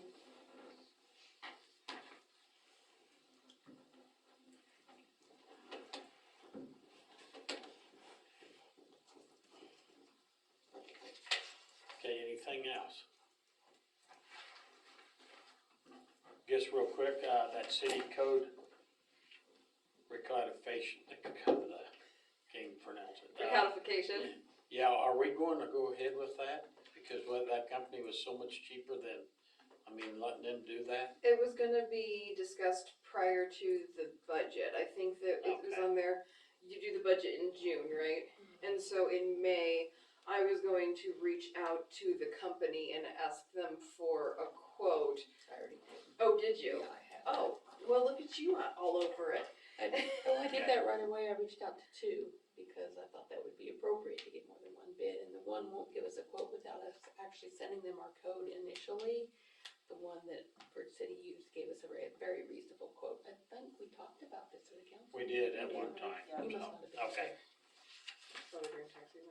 Because I think we all agreed that was the direction to go, so. I mean, I think it's incredibly cheaper than. I still feel like everybody should sit through that once.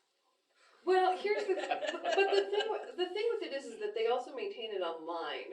And when we do a new ordinance, rather than having to put it at the front of the chapter and then look and see if, go back and forth, they just insert it in right then. And so it's always up to date, which is, I think, very Very helpful. nice. Yes. Yes. Most of our residents are looking at stuff that's on our website that's possibly out of date. And anyway, but yes, so we'll be able to put that in next year's budget and get right on it then next year. Okay.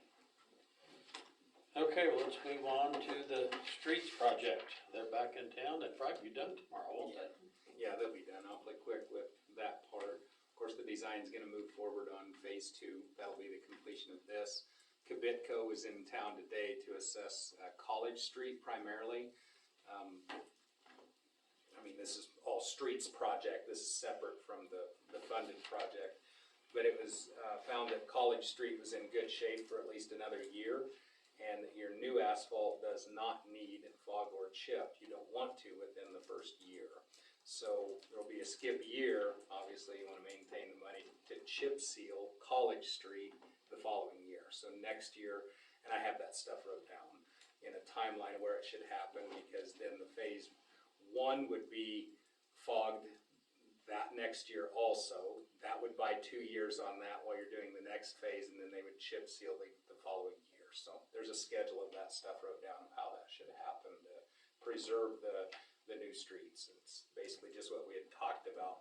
I kind of thought we would need to do College, but it didn't. The guy who assesses it said it wasn't necessary if we could chip seal next year. So that makes it critical that it gets chip sealed next year instead of putting another fog on it, or sand seal. That is the other option, because rock was the issue this year.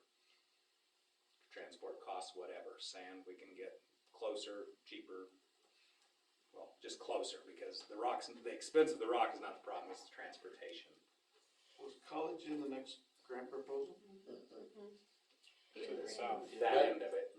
We're talking Spencer to North Street, the one we already did. It's all completely Okay. So with sand seal, you get less durability, less. A little bit life out of less it? time, but you can chip seal over it. Yeah. Chip seal is by far the best one to go, and you can chip seal over chip seal, but you can also chip seal over sand seal if you can't get the rock and you can get the sand locally. You can't just keep fogging it. You're just putting oil on oil at some point. So. Okay. Anything else on streets project? I don't think so. Okay, we'll go to pool report.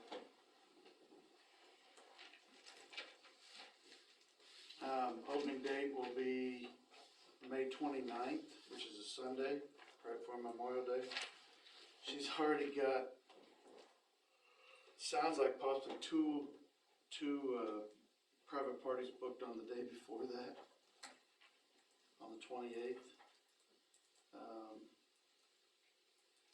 We're looking at the May 14th to do video training, and then May 21st to do in-pool training. As far as I know, she's got all that set up. We will be having a pool board meeting at some point next week. What's everybody think about what Bruce was saying? We'll discuss it at pool board. I understand what he's saying. Well, yeah, Yeah, that makes I really sense. do on the kids. Yeah, That makes a lot of sense to me. probably what we should do. Is everybody still on board as far as going $3 for adults? I say that's why we appoint a pool board. Well, it is, but So I you need to guys take that tell back that to us, because yeah. to either agree with what Bruce is saying or counteract, or we'll discuss it and come back with a final proposal as far as rates and everything, but Right now, adults are 2, right? 1 and 2. Yeah, 1 and 2, and you're thinking 1 to 3. Based on The what only Bruce problem I is see is you've got the parent that's just there to watch the kid and they don't really swim. Well, that would be $1. Just if you're coming in, just to sit there, it's just $1. I mean, you've gotta have something for people that come in, because you're still required to watch them. Mm-hmm. Even if they're sitting on a bench, if they happen to What be if you close to did- water and fall in. What if you just did $2 no matter what, whether you sit or you swim for adults? We're already Or 2. getting getting some pushback from the dollar. Just for like grandparents coming in that just wanna sit there and watch the kids. From our standpoint, from pool board standpoint, it's more of a safety feature than anything. Right. If you're gonna be in the pool, you're still in the pool vicinity, so I mean, the lifeguards Oh, still yeah. have to keep an eye out. Sure. I'll let you know more, But Bruce was fine with $1 and $3. $3, he was. I think that's fine too. I just asked him to come because I knew he had some major concerns and. We're still under, Way under. we're under any Oh, other yeah. pool. Way under. Yeah, But he's got a valid point about right. the community paying for it. True. Yeah. Anybody that's in the school district. I think it'd be hard to Have people regulate whether you're in the district or not. To Yeah. me, Yeah. that sounds great, but the headache it puts on the lifeguards of trying to, I'd Figure say, out who's- yeah. And we'll see, pool passes went over really well last year and I think that's gonna happen again and, well, I know it's gonna happen again. So, I think it'll be some other income generated from like pool parties and How much are the pool parties 200, for 2 hours? 2 hours. I was gonna argue with him, but I didn't want to, when he said that the passes were a moneymaker for us. Got the what? But the pool passes were a moneymaker for us. No, we're not making any money. But it does generate more than if you didn't have them. Right, Yeah. I agree with what happens there, yeah. Cause I personally know several people that bought pool passes and probably went 3 or 4 times the entire year. It's just handy to pay up front and not have to divvy up a buck or two here when your Yeah. kids wanna go and. What will a pool pass be then? How much is it? I think they were, I wanna say they were 200. For a family pass. For a family? I don't have those notes with me, but I'm pretty sure that's what it was. What, do you have an individual pass then too? It was 50 for, an individual under 18 and Yeah. 75 for an adult. So, We You didn't know- we didn't sell very many of those, I don't think. yeah, for a kid under 18, a pass for $50, more than likely he is gonna get there 50 times. Yeah. And the passes for Aquasize and Laps went over really well. They got their money's worth. Yeah, oh, yeah. Yeah. No. It sounds like everything's coming together, and I'll let you all know more after we meet next week. Other than that, I can't think of anything else. Any other questions for? Lila, did Morgan come in and see you?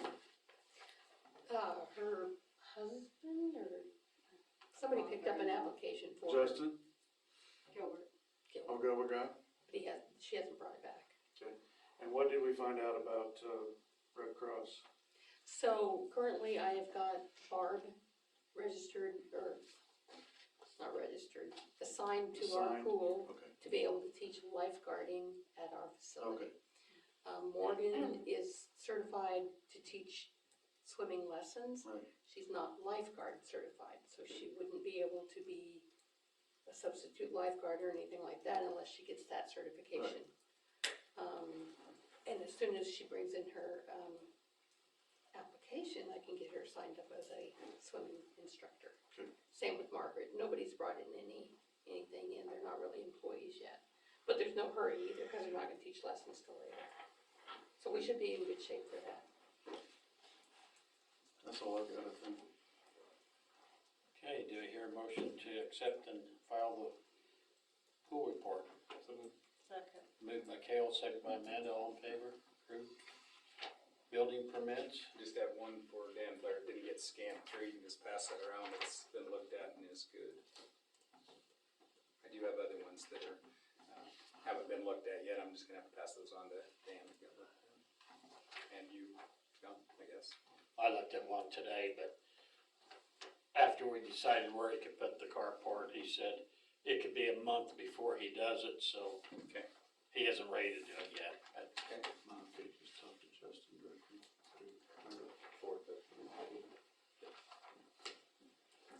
I hear a motion to approve the building permit? Second, third. Moved by who? Kale, then second by Larry. Larry, all in favor?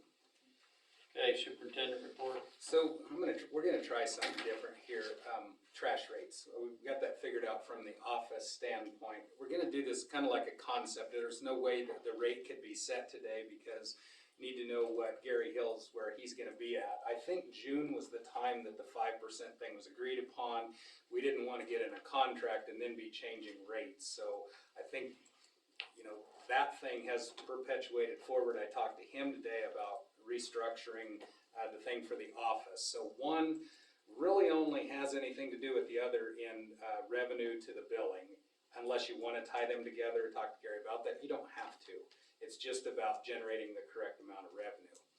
That being said, if you look in the email on Kale's and yours, and if one of you guys could share with Scott, and if you look in your email, there should be a share file from Drive, and if it should just open up. Larry's did. We tested this a minute ago, and we've not done this before. Yeah, you should have it on the alert one as well. So it should just be a little Excel file. Anybody get it? You got it? Okay. So I'm just gonna quickly check something to see if it's live. Come up here, Jen, please. Oh, I saw the numbers changing while you were. Was that opening it? Okay, Yeah. so it does work. Yeah. All right, so the main thing is about this thing is the discussion of changing this to an actual use-based rate, which would be basically capacity times frequency. So you have a green dumpster that is a 1/2 yard capacity, okay? If it's picked up one time a week, that is a unit of service. If it's picked up 2 times a week, that's 2 units of it, okay? So this rate, we had this where it was scattered all over the place, and it was something we tried to fix years ago. It didn't work.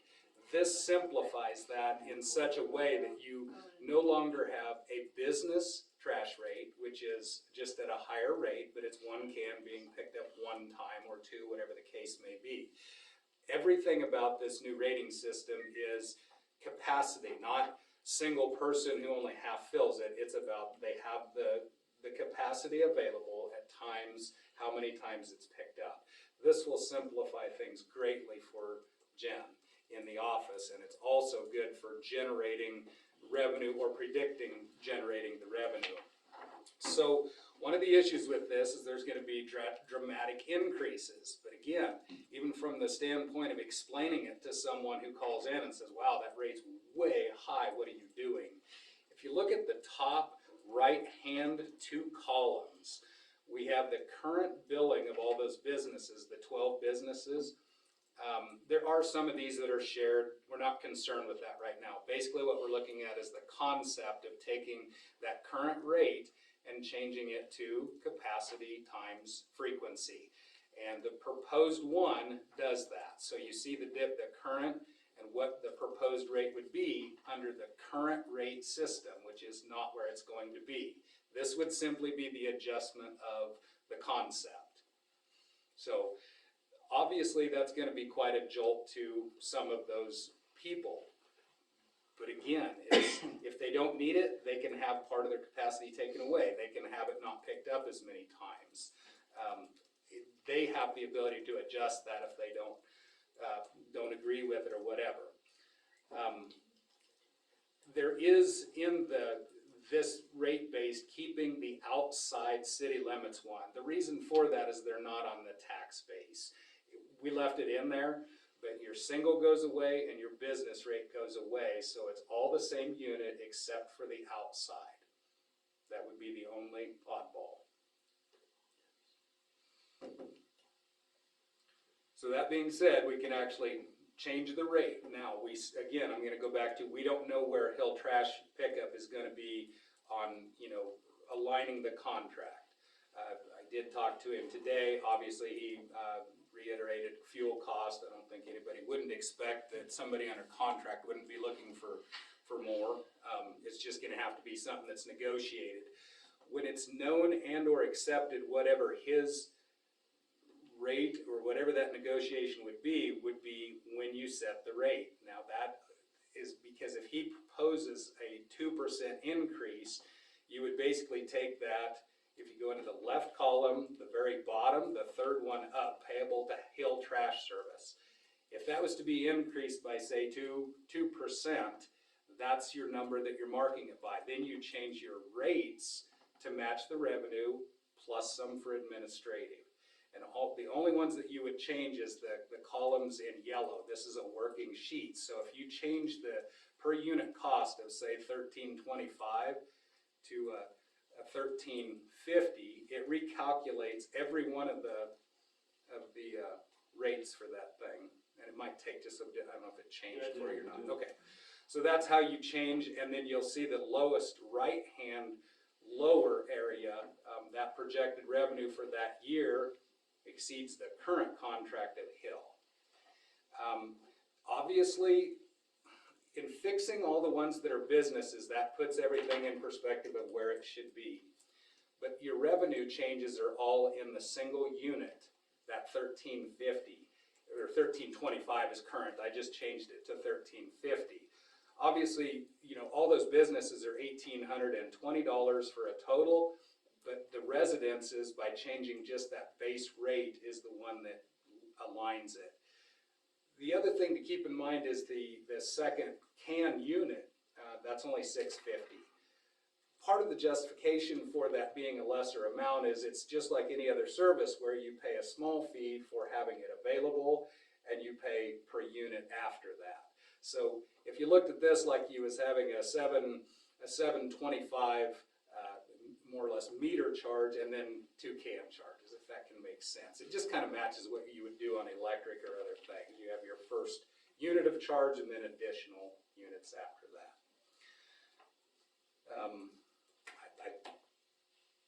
I think that kind of explains it. It would just be a matter of getting with Hill Trash Service from that standpoint. But I know Jim's really excited about this to get rid of the 12 pages of rates and add one every other day system that we was running before that she designed. She didn't. We tried to adapt an old system and it was horrible for billing. But I do think this serves both purposes in moving forward with the Hill Trash contract.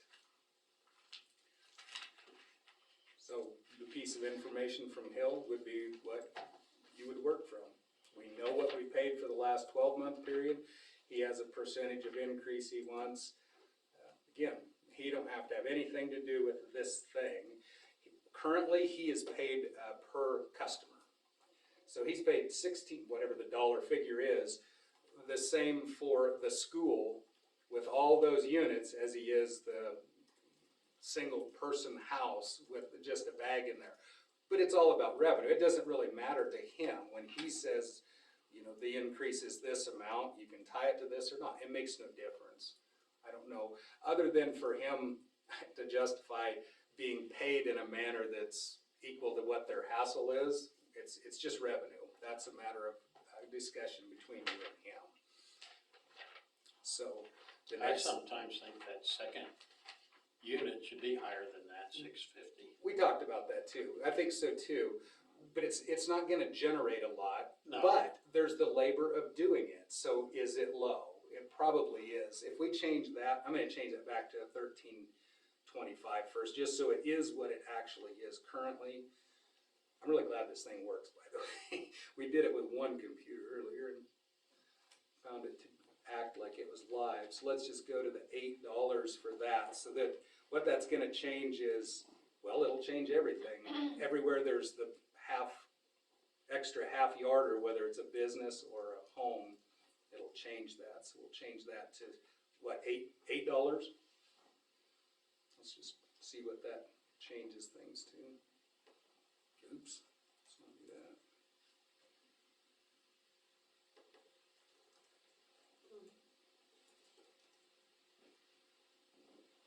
So it's like $2,000 in total revenue difference. It's not a big deal, but the truth of the matter is it's 2 pickups for a mechanical device, and it probably should be higher. One thing you might run into, and you're going to run into that anyway, is, well, then I don't need it, and then they're overstacked, and you're enforcing them to take one. Again, I don't think that should factor the fact of if you have double the capacity, you should be closer to paying double the rate. Closer to, maybe not equal to. So I think the concept is completely there for figuring out the trash rates from here. I would suggest that an individual, Scott, somebody be appointed to negotiate that amount with him. I don't know why, I just think that one-on-one thing is a better way to go as far as doing that, but of course that is entirely up to you guys and how you would do that going forward. You could easily just invite him, ask him what he's thinking, decide what you like as well. But I've always had discussions prior to the fact. Obviously, we can't accept it in that manner, but at least you have an idea where it's at, why it's there, whether it's justifiable, and move forward from there. So that would be up to you. This is what we came up with. I understand where you're going with this. The one concern I see right off the bat is we're gonna get some major pushback from some of these businesses. But it's capacity times frequency. It is dead to rights what it should be. Yeah. I understand what you're saying, I do. Some of them are triple. Look at what, compared to Norton's. We're so cheap on trash compared to Norton.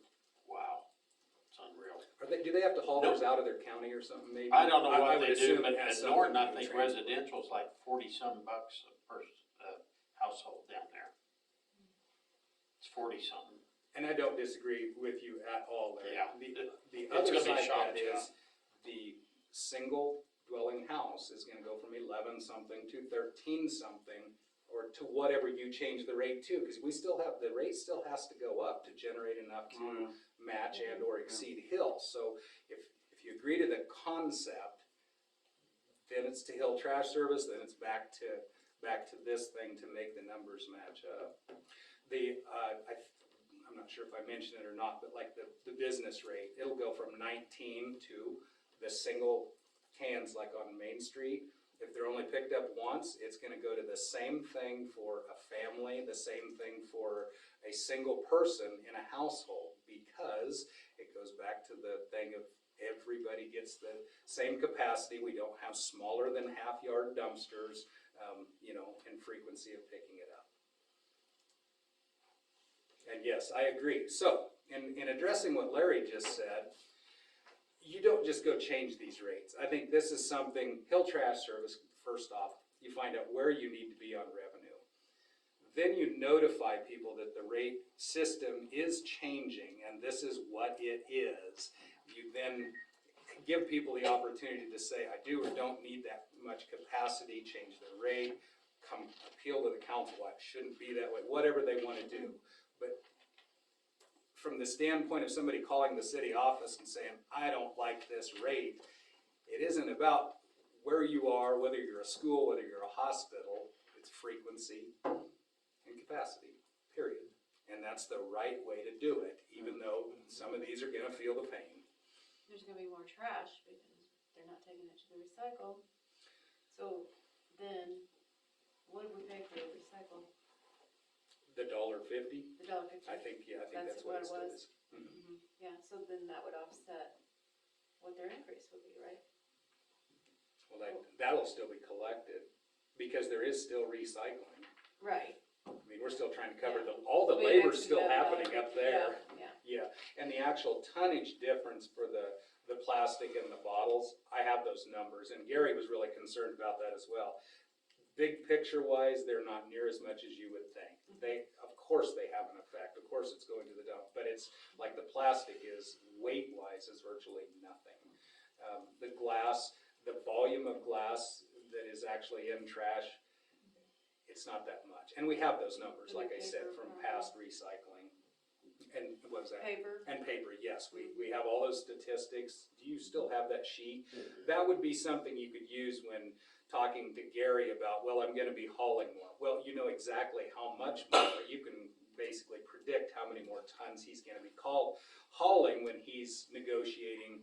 I have high fuel prices, I'm gonna be hauling a lot more trash because of recycle. Well, you can put a number right on that, cost per ton at the dump, know exactly what that part is. I think you gave me a copy of that too, What's that? the recycle stuff. Okay, good. Sure. Yeah, but yeah, utilize that information in regard to that. Did I miss anything? Okay. No, I think you did great. Well, And I think also while we're on that, we only have 2 businesses that we pick up cardboard for now.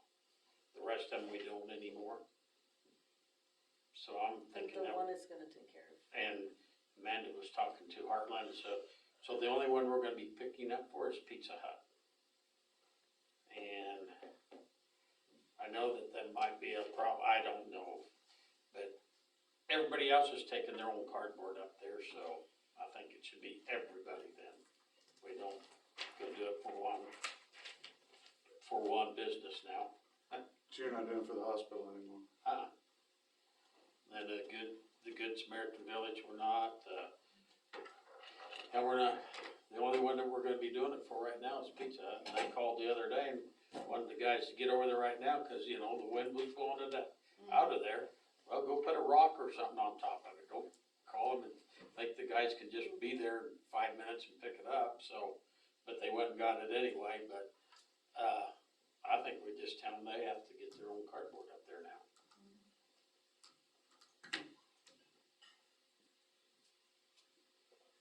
I really do, because if that's the only business now, The others are. so. Does everybody agree that we send a letter to Pizza Hut and let them know that we're not picking up cardboard anymore? That they was their last business and we're not gonna pick it up for one business. Yep.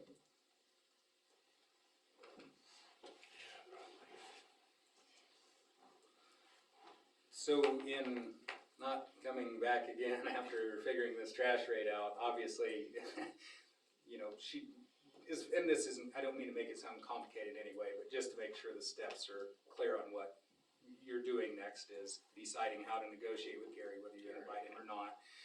Find out what that number is based on last year's revenue, then decide your rates, and then do the public, and I think that's important, then you do the notification, these will be changing with this current rate, which now includes the change in the Hill amount.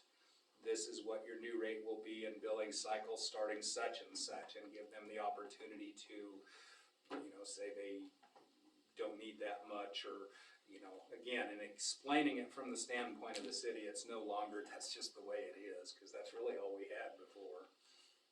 And we're just undercharging, it was just, you know, way undercharging these ones that have that kind of capacity. So, if it's accepted in concept, that's the way I would suggest the city moves forward. I like the way you set that up, cause that's gonna be a lot easier.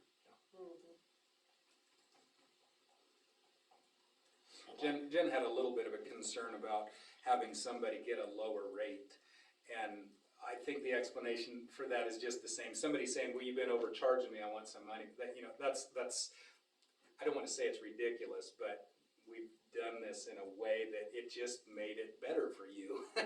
I don't you know, there's just no way that holds water. It just doesn't. So, anyway, that's everything I had, unless you had something else on it. Nope, I think that it's. Okay. And we finally did it. Yes, finally. Quite some time. I apologize for not getting to it sooner. Jen's definitely our expert in the office on this topic. I don't know about expert, but I sure can take complaints about it. Complain about all the rates we did have. Yeah. But at least your arguments are justifiable now. You don't just have We'll to. go back and change that additional can back to 650 then? Yeah. I would do that. And then.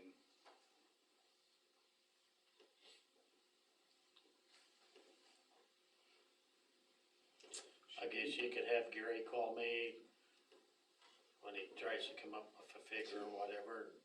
Okay. Then I can visit with the council about it, and if we need to have him come, we'll have him come up. Okay. Yeah, and once that number is known, then he had some concerns to the new contract, wanted a pandemic clause and some other things in there, so he's gonna need to be communicated with on the contract, which will also set the price, so that'll all be part of that. But getting to the point of what's it gonna cost, and do you wanna sign up for a year is where it all starts. So, yep, I will have Gary contact you as an initial contact, and if you decide to, wherever you go from there, that can work. Thank you. She did all the work, I just did all the talking. Thanks, Jay. Okay, Hang on just a minute. sure. Just wanna let everybody know that there's still cupcakes here from the party today. And I'm only telling you that because I'm gonna swipe one on my way out. Didn't want you to think I was rude. These are probably gonna go back in the fridge though. Yeah, When you after the leave. meeting, yeah, I sure will. Please take some. And I didn't get a chance to tell you, Jared's been good working with you. Yes, absolutely. Thank you. Okay.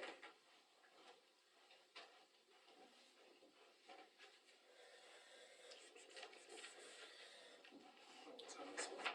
Wrong device. Sorry. I'm working on it. Okay, so let's do, this is a list that I primarily was setting up for, like Scott, how he's doing the intro, but I'm gonna pass it around because it has future projects on it. I put phone numbers and names on it. Honestly, there should only be one point of contact, being Scott, for any of these things currently, and or the two individuals who have actually done this, some of these followed through on before. So I'm just gonna grab one and pass it out to Kale. I'm sorry I didn't make enough to go all the way around, but I thought I had several. Did you get one? Oh. So there is more things going on in the city, obviously, than just this, but I tried to get just a listing down. St. Francis Ready Mix, of course, Brock McAtee. I don't know if I've discussed those broken alley approaches down by Dave Robertson's. He has not provided the price for that. The current work we have, the city has Brock lined up to do is the end of Main Street. That's that 70-foot strip of broken up concrete from all the trucking. The office steps, which we talked about the last meeting. The east side of the pool, which of course we decided to go with all concrete. Lila, did he get you those hard copies on the estimates? No, and I talked to, Melissa too. Okay. Yeah, we need, you need those for file, of course. They were accepted, as far as I'm concerned, being it's in the minutes, it's under contract for that amount, but yeah, we need to get those on his stationery to the office. The barrier fence down at the Keller Pond, that price was accepted on that, and of course Brock and St. Francis Ready Mix, I think it is just Brock actually on that, that does the maintenance agreement for the Keller Pond, and that's to be reviewed each year. It's at $500 per month. Obviously, that's an ebb and flow thing as to time of year. Needs to be looked at by the Keller Committee, what they expect, what's being paid, and just reconsidered each year. I don't know what the term beginning was on that one, but it can't be too far off. I think it was maybe towards fall, wasn't it? Or was it the summer?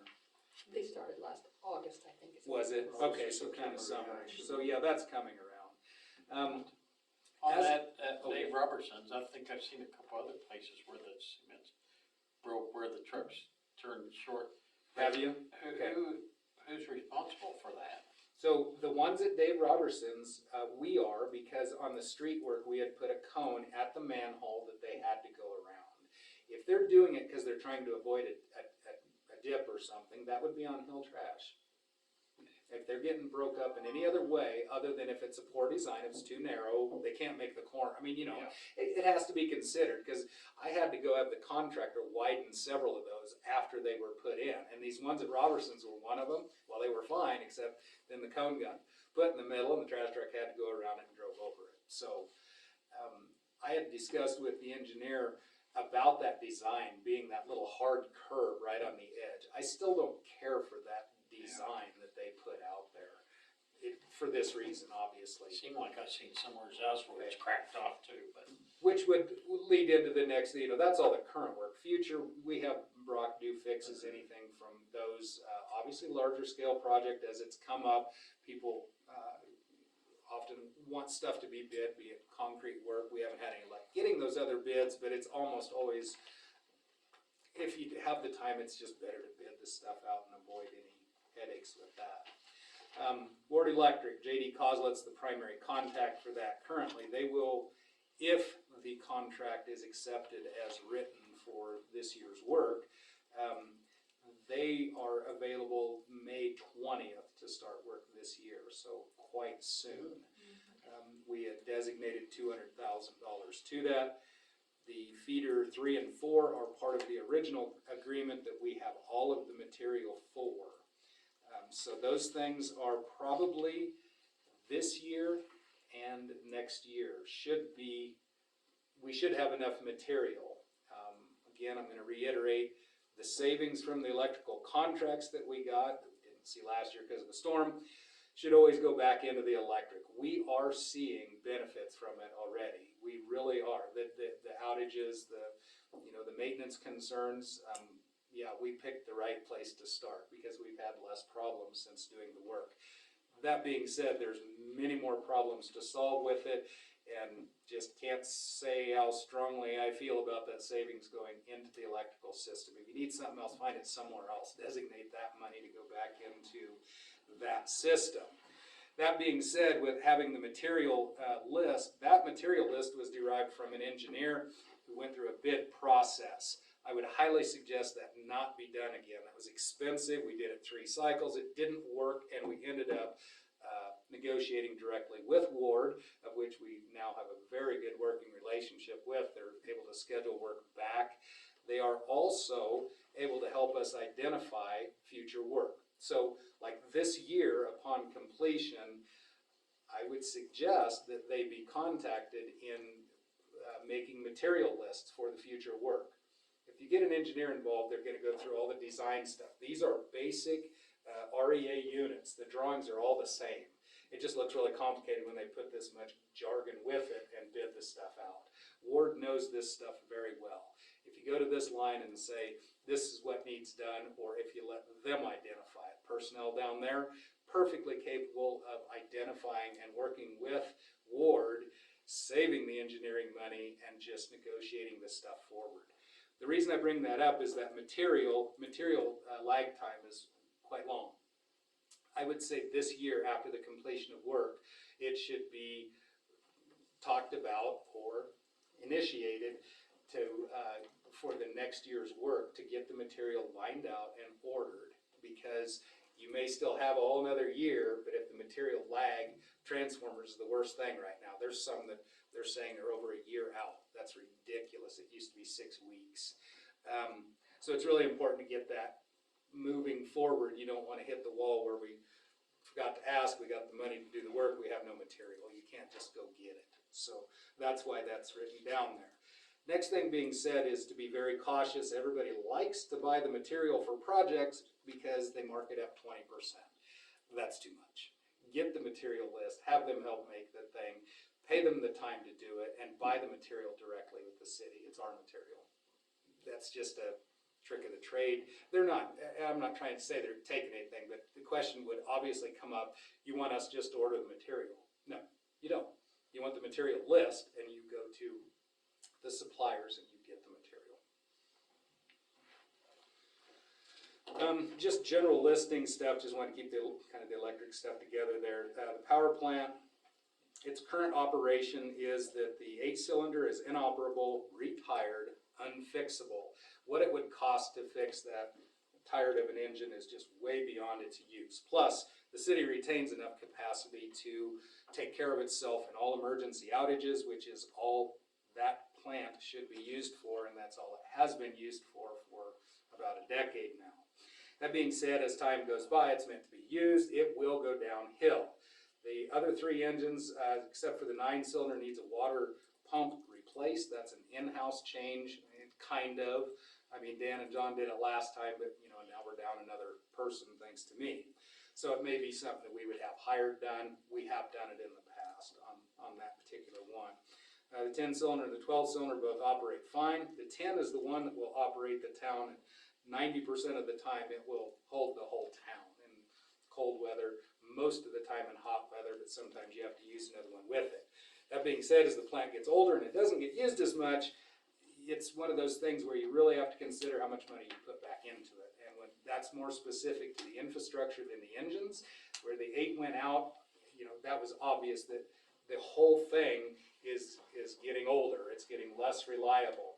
As it comes to that point, and it probably would be, hopefully would be beyond all of these council members, but the plan would be to eliminate the power plant and go with the automated CAT units. 2 of those would run the city. They're automated, power goes out, they come on.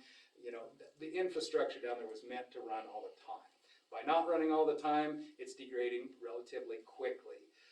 You run it as little as you can. It's got some time in it. We decided to put the boiler into it, but at some point in the future, that's where the city will just have to go.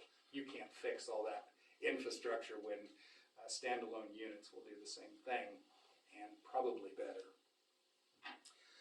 Prairie Land, I just listed they're very important to us, not just in the fact that that's where our power contract comes from, but they assist us. Now, Dan and I, over the years, have been the only 2 hands-on linemen for the city, and so when we was both out of town, we would call on Prairie Land for on-call for electric, because there isn't anybody else that's qualified to work on the electric system other than Dan and I.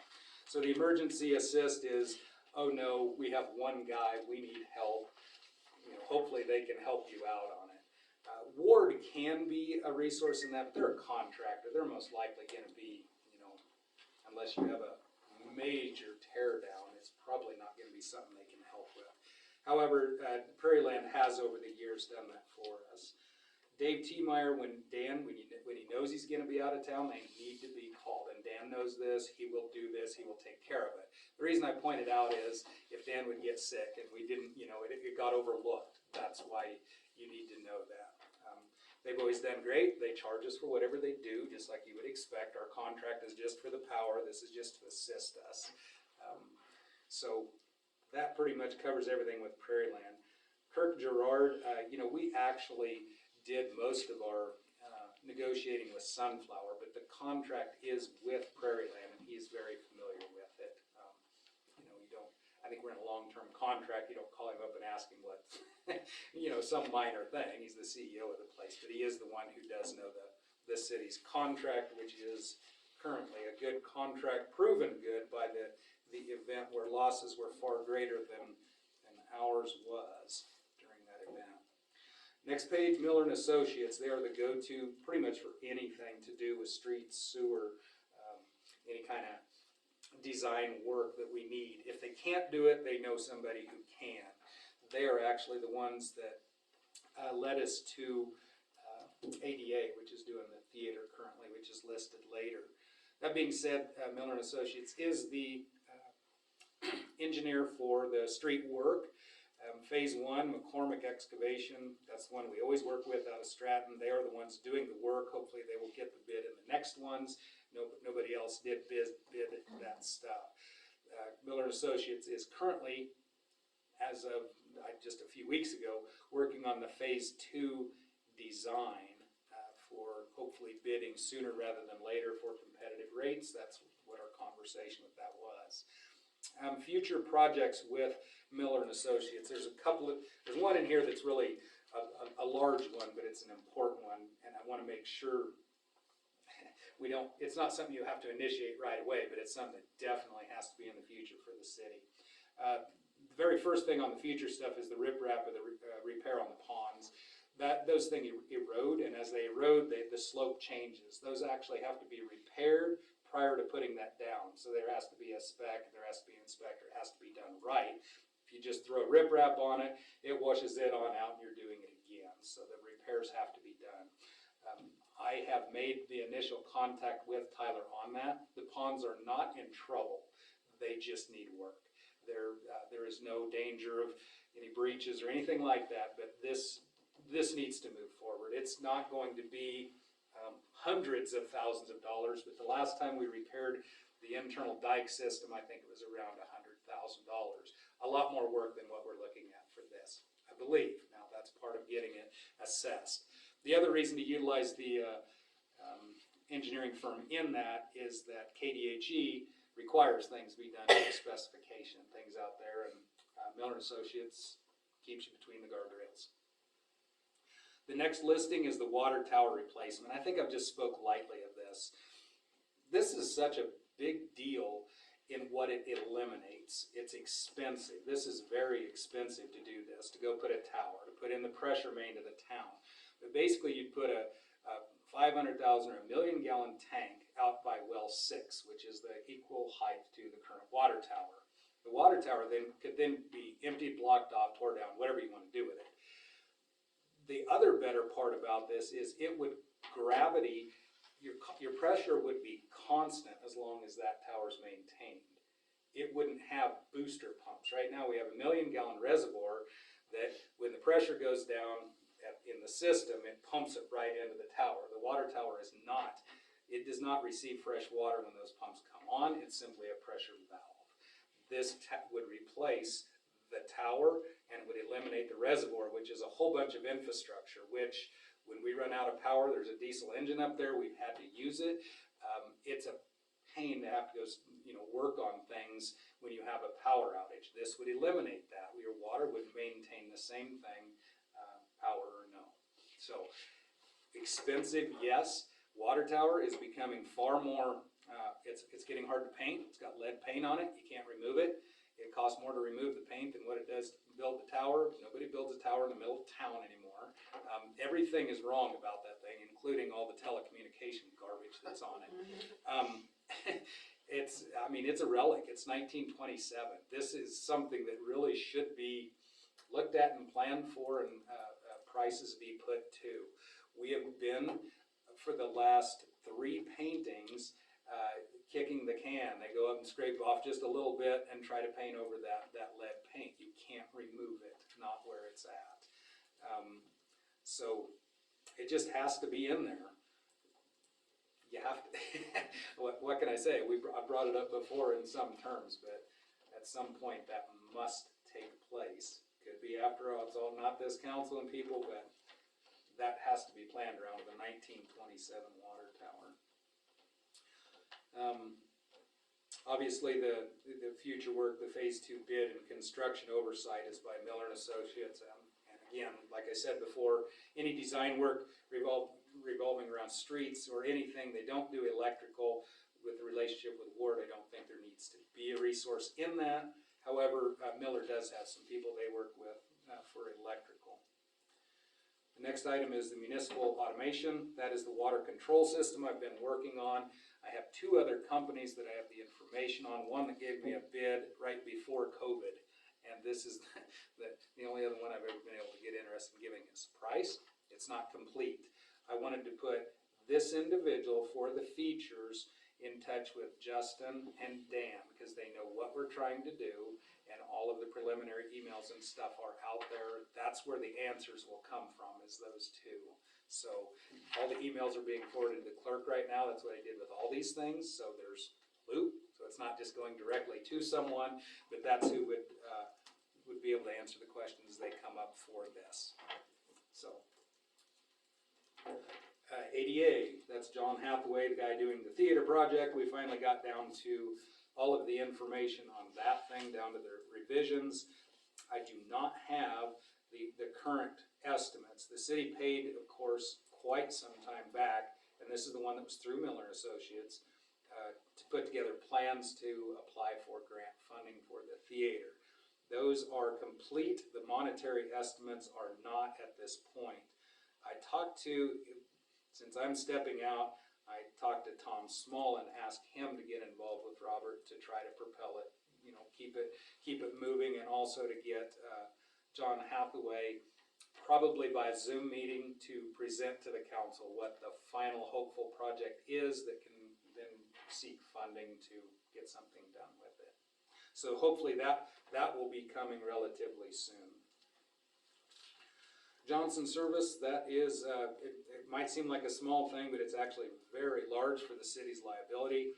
They do the vacuuming of the sewer mains. As glamorous as that might seem, it's extremely important. If that's not done every 5 years, the city has a liability for backups and issues. if you maintain these contracts and do these things, they will, you have no liability as long as you have a contract with them. Doesn't say things can't come up where you did something that broke a main and you caused it, but the general backup, the basement flooding, this, that's, as long as you do this, they're basically an act of God on their insurance. That's just the way it works. And it does do the thing. I mean, they take out roots, they do cammering, maintain, quality control on the sewer main. So those are really important. We do have a current contract. I was just gonna ask you about that. We do, we need to look that up. But what happens with this contract, and this is really important to stay on top of, is we'll do a 5-year contract and they'll do it in 3. Well, then you don't see them for 2, and it's like, oh, we need a new contract. So it's a little bit, it'd be easy to slip through the cracks. You can't do that. It cannot be missed. That's just, would be a huge mess for the city if you got into a situation where you actually had root problems, sand, whatever the case may be, and actually causing problems. You could become, liable for this. Is extremely. You'll look that up to see where we're at, okay? Yeah, and the contact is on there. Justin actually contacts them directly because we schedule, go open manholes. So this isn't I wanted to be really clear about this. I'm not giving this as the work list to here. We have a working system down there that takes care of some of these things. But the contract, that should be generated from it's due at this time. And then the actual work be directed from down there at this point.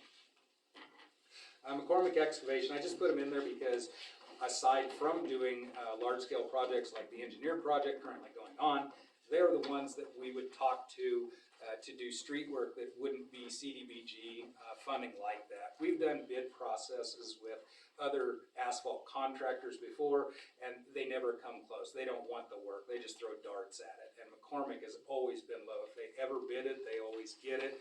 They've always treated the city really well. That being said, the bid process, you can certainly go through it, but a lot of times they're the only bid you'll get. They're the closest, mobilization's expensive. They're just who we've worked with for 20 years now, and they've always done the city really well. Something that really needs to be considered in phase 2 of the work, because that wouldn't be in this year, would be to incorporate some non-CDBG streets in there. We've discussed that briefly, but basically what that would be is you go through this bid process, McCormick becomes the contractor, and you already have lined out and know from them what it would do to, say, do River Street, because it does need done. It didn't make it in this cut because as the streets lined up as to their need, it was too expensive to get in there. Well, it'll cost you half as much to have McCormick do it when you take out the specification of the thicker asphalt, the wages, and all those things. You'll probably get just as much work done. It'll be a little less asphalt, but that spec is so overdone on that federal stuff. So that being said, McCormick would be one to be talking to about getting pricing on other streets that do not include phase 2. If they can be afforded to be done at that same time and not have mobilization, your money ahead. Plus, they like larger projects. It makes them bid better. If they know there's work there, now you got to be careful about this. You would have to be in a position of having asked your local contractor for a price to do this work. This is the bid. This is the other work. It's not. You got to be careful about doing that, but you can do that. You just got to be careful you're not tying it together with that bid.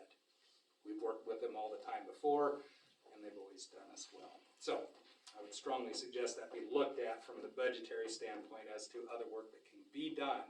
Eventually, CDBG drives up, and that's all we are left with is debt reduction or debt service on the other stuff with the tax money, and moving forward with whatever can be done with whatever's generated at that point. The next one is Kibitco. That's the one that does fog sealing and chip sealing. I alluded to that earlier. We are not going to do any fog sealing this year, but chip sealing next year has to be College Street. It has to be done next year. The other phase 1 parts do not. They could be fogged next year and wait 2 years to chip seal those. And there's just this schedule of events. You don't want to do it sooner than you need to because you can buy time on it, but you want to do it when it needs to be done. So they would be fogged next year and phase 1 fogged and college chip sealed. And then that basically puts you in a motion of once 2 is done, the 2 years after you go back and chip seal phase 1 and forward. So hopefully if the third phase happens, it'll be really clear on how that fog seal buys you 2 years to chip seal. That's really where we're at on College Street.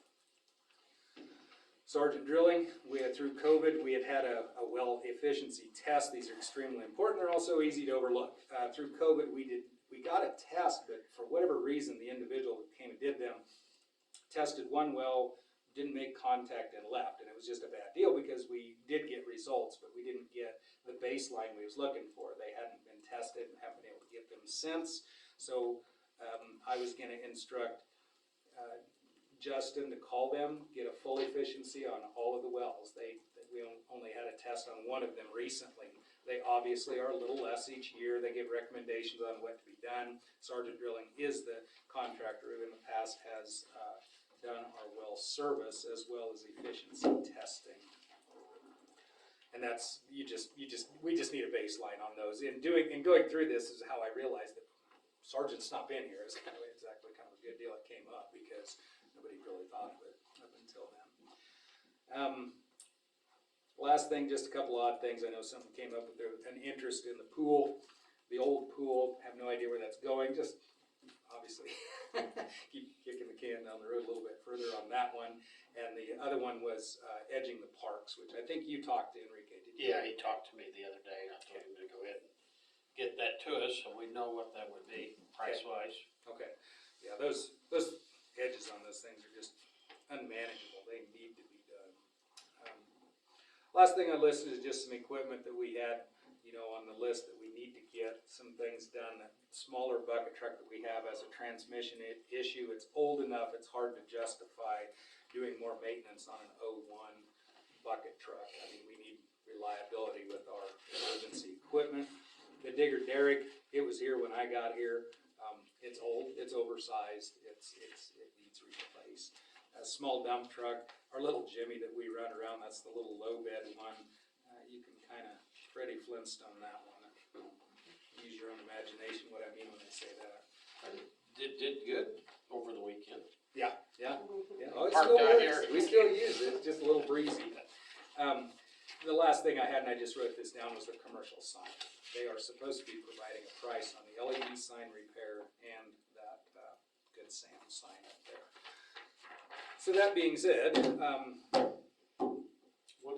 What's going on with the LED sign? it's got one of the panels is red. It's done it before. I'm a little disappointed. I know it's been at least a couple months ago since I made the initial call for that sign, and then that thing showed up, and it's been red for quite a while. So we can follow up on that one. I'm just pretty disappointed. I don't see trash on here. Anyway, yeah, if I think of other things when I'm gone, or if you need something, I guess I don't want to leave any loose ends. So that's all I have. There's a lot of people that need to see this, realize what goes on all the time, and they don't think we're doing anything. That's not all of it. Yeah, and that's not all of it, that's just the big major things.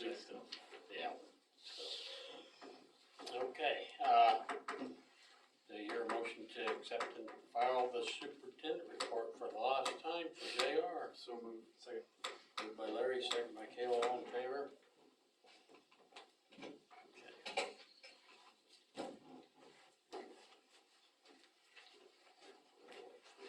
Go back.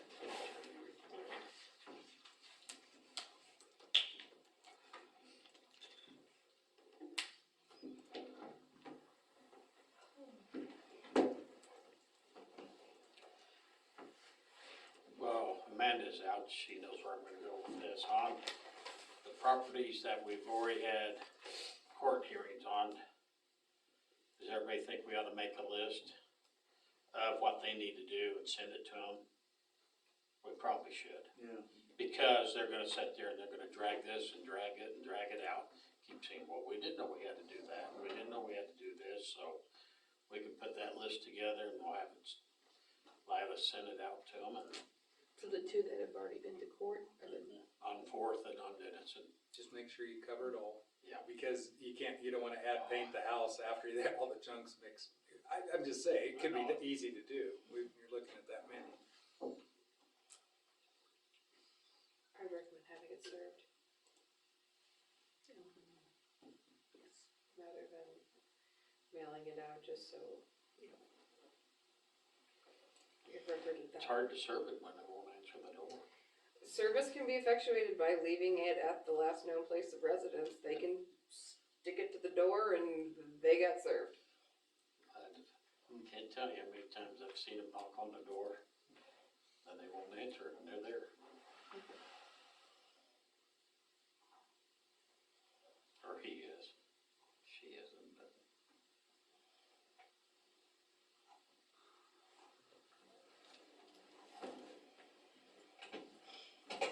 Okay, let's go to attorney report. Okay, back on April 12th, there was an email from Lila. She had an agreement from Cheyenne County Wildlife from 2016. It was a 10-year lease. She found it, and asked if the legal description was accurate on that one. I didn't see a response on. She responded to me, and it is not, it's exactly the same. Okay, legal so we're still working on the legal for that, the wildlife. I sent you the legal.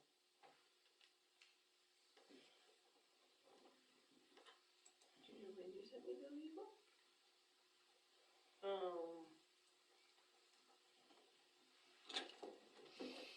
Like a day or two after we had discussed that, I had came up with the legal and sent it off to RNS, or I guess Sam, that's what they're called now.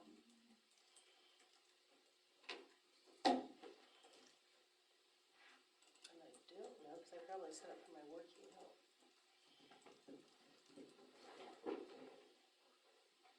Are you taking it down? I'll look for it. Do we need to do something? You tell me. Can you take Yeah. it? If you can, that's awesome. If you can't, I'll I'll do just it. blend them. Try taking the highway this time. I'll take a look for it. I'm not seeing it, but I'll do a little more in-depth.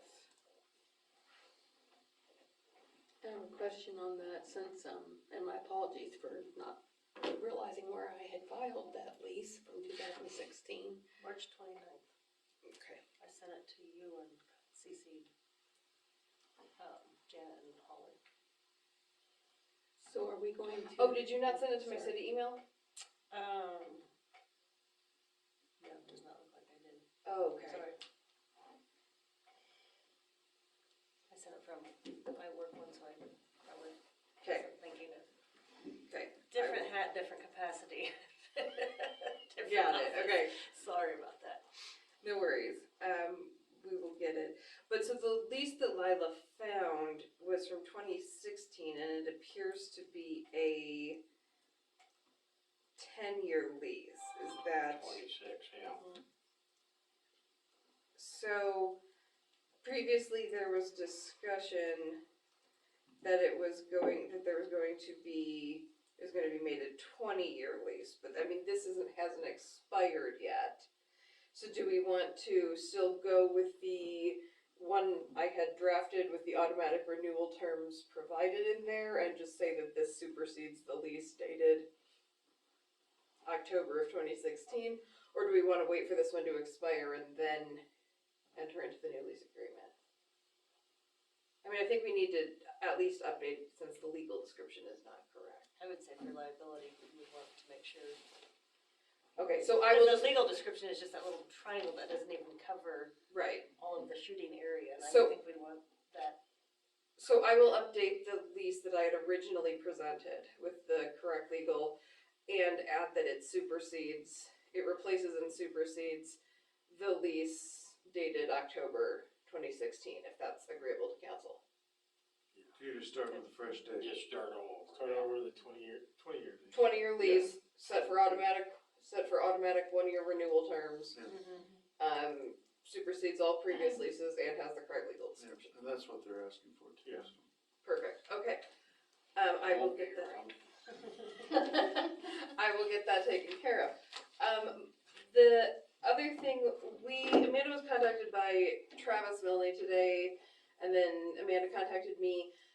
There is a prospective issue that we don't have a definitive without a survey, but there is concern that the property out south of the recycling center that was deeded to Roger and Janet Jensen in 2010, and then the building permit approved, there is concern that the structure on that property may or may not be built 6 feet into the city's.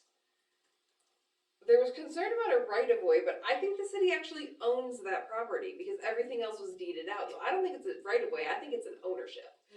But And I know Trav was up there, what he called it, 4:30 or 4:45, and he had measured this, like the state property, and he thinks it's okay. But then again, this prospective buyer wants more of a guarantee from the city. They're afraid they're gonna buy it, and then the city's gonna say, your property's on ours, we want you to move it 6 feet. If you would describe that based on the south boundary of what is the street and a 45-foot width, it'd be 5 feet south of that existing state fence, which is the reference point used in building his structure. It never was a street. It didn't have a specific size stated. That we can find. That we can find. So if you, like the deal where it was named Royce Peter Road, it wasn't described, right? So if it would be described as a right-of-way given the proper width through that area starting at the point, because and I couldn't find the thing, but there's a survey pin in the northwest corner of what was Royce Peters' property, because they staked that when there was a property change that was down south of it. So I know there's some references there. But I also know that when we went through and I got the drawings from Miller and Associates from when we put the sewer and water improvements in there, and it was all put within the city's property that was there, and it was all basically done off that state fence line in between the area there and the Peters Road. I just think it never got described when it was named. And the thing is that I don't know, like I said, I don't know that it is necessarily a right of way. Because in looking at the deeds, that it's part of that mess that is this parcel out here, this parcel out here, that parcel out there. The city, I think, still maintains ownership of that.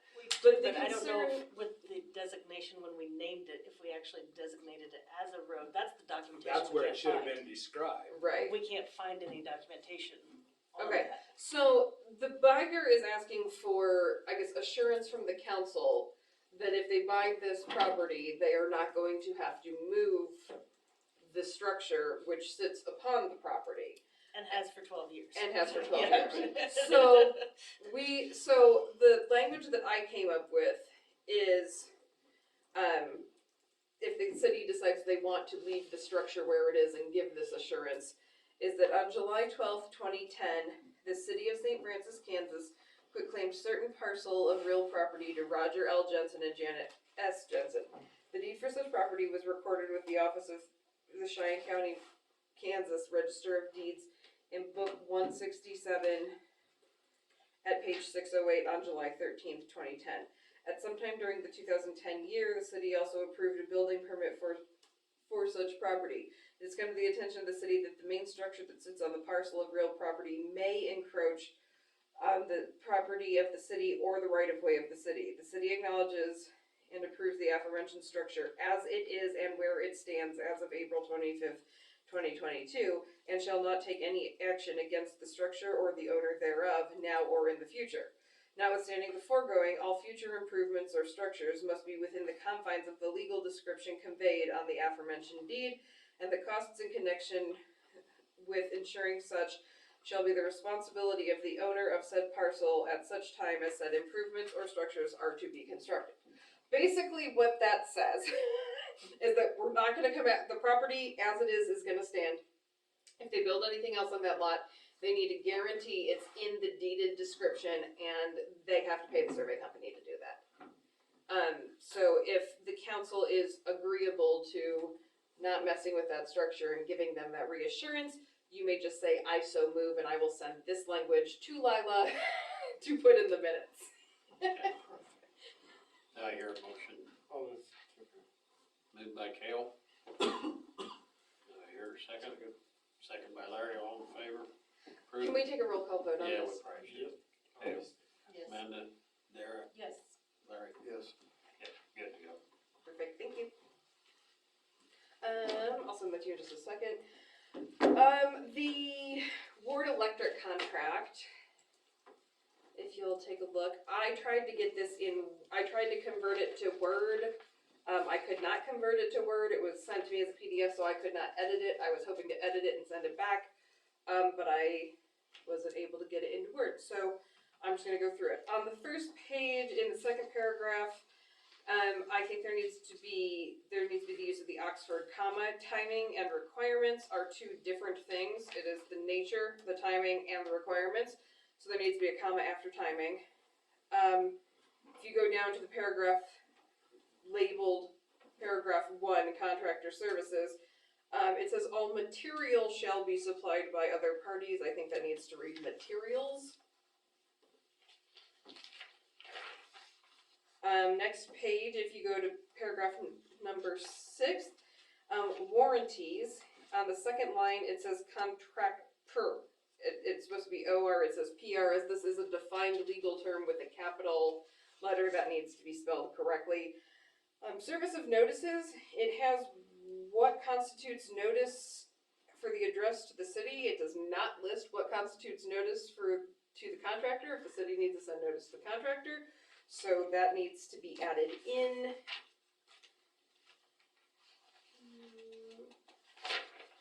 And then on page 4, paragraph 10, subsection B, there's a limitation of liability, and it says regarding neither party being liable for indirect, consequential, incidental, punitive, special, or economic damages,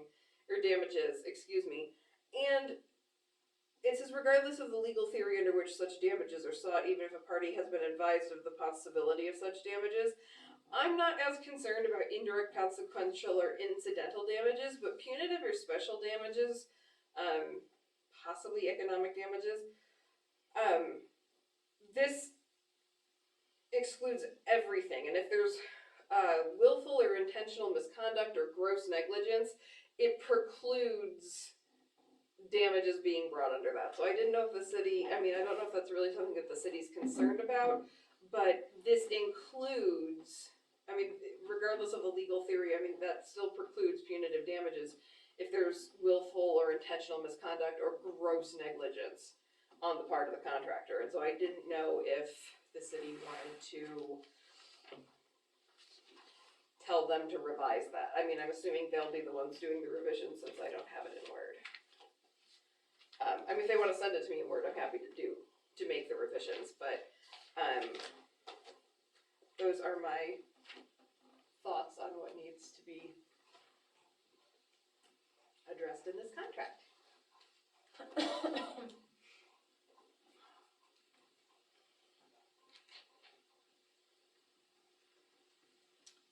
Everybody agree with that? Do we change anything with the liability part?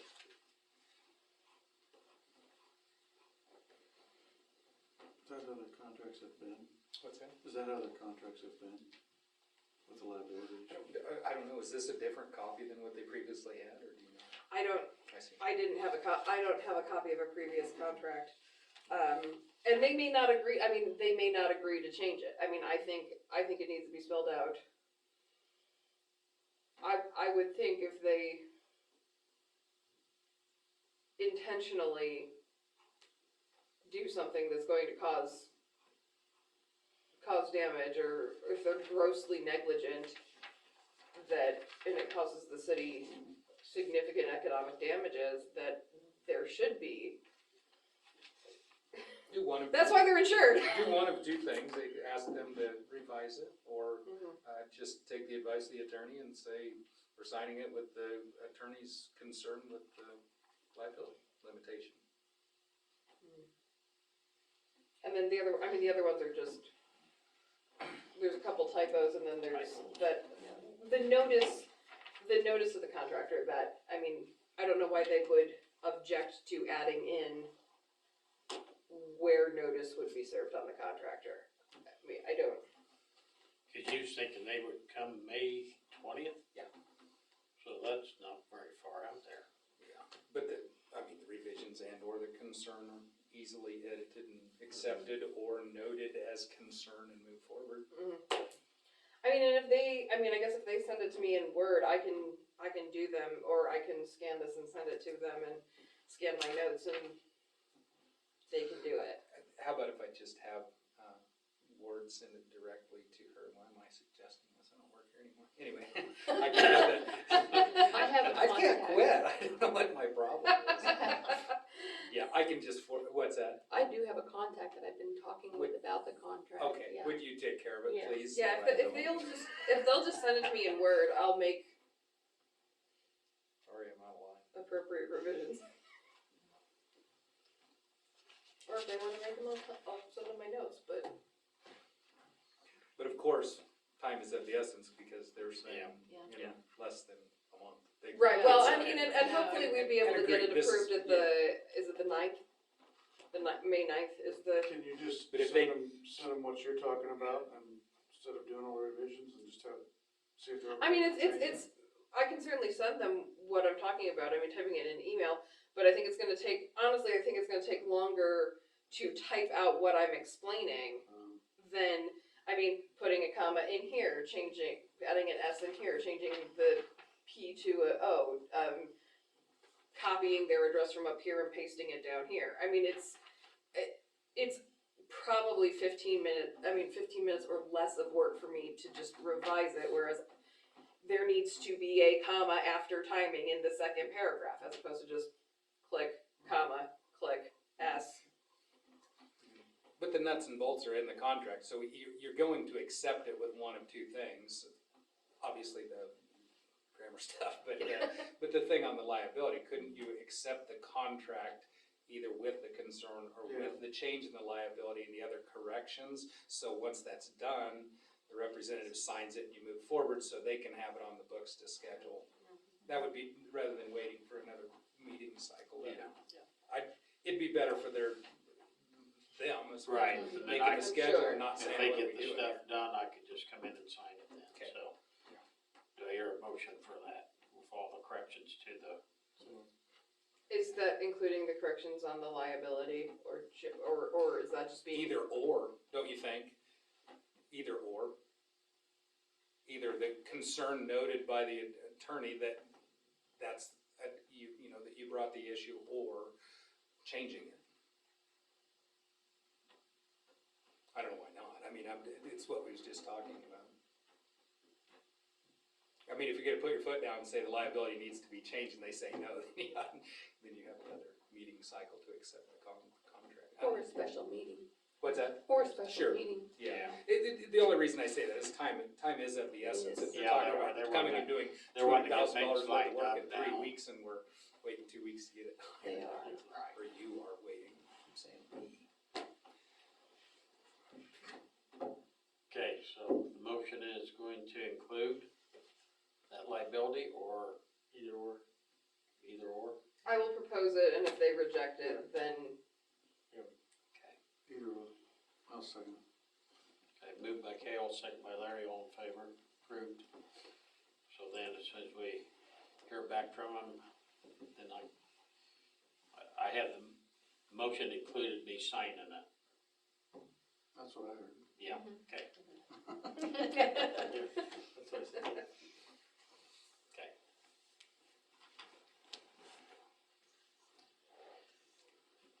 I don't have anything else. Okay. Do I hear a motion to accept and file the attorney report? Moved by Amanda, second by Dara, all in favor? Clerk report. Okay, I think we've talked about some of this stuff. I don't have a whole lot. Budget workshops, if anybody is interested in attending, the one that is in person is in Colby on May 9th. I've scheduled Leanne to go to that one. Good. There's two that are being presented by webinars on May 16th and May 17th. I think I scheduled myself for the 16th. But if anybody is interested in attending a budget workshop, just let me know and I'll get you the registration information. Sick leave payout policy, do you want me to add that to the projects pending list, or? Okay. Write that down.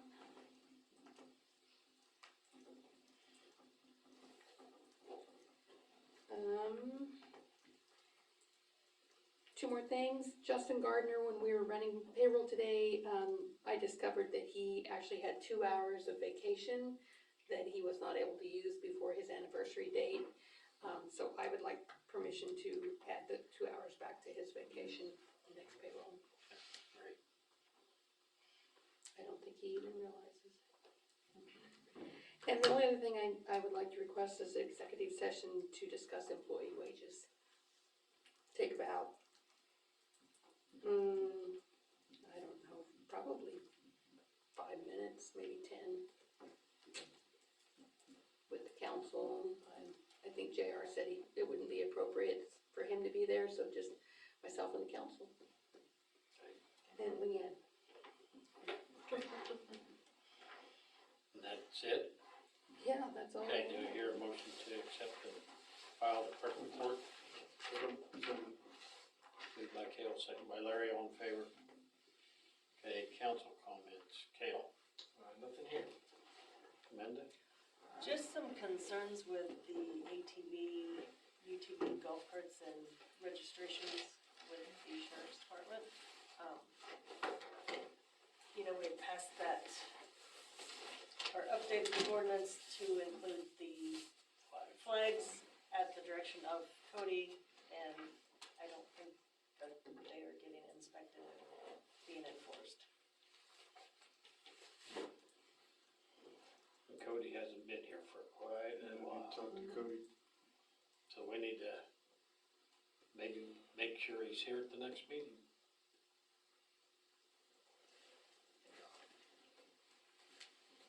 Are one of you guys gonna talk to Cody then? Okay. That's all I had. Derek? I was just looking at our last, theater, when they had the last theater meeting. Did they contact anybody, about, they had a bat in the, and so they were gonna maybe see if they could find where it was, had come in. And so, Can you go down there and look? Huh? Can you go down there? Yeah, I'll go check it after I get out of the meeting. so I didn't know if they had contacted anybody earlier, cause I kind of forgot about it, and otherwise, I guess we'll find out at the next meeting if they have had any other. So. Okay. I'd forgotten about that too, Dara. Larry?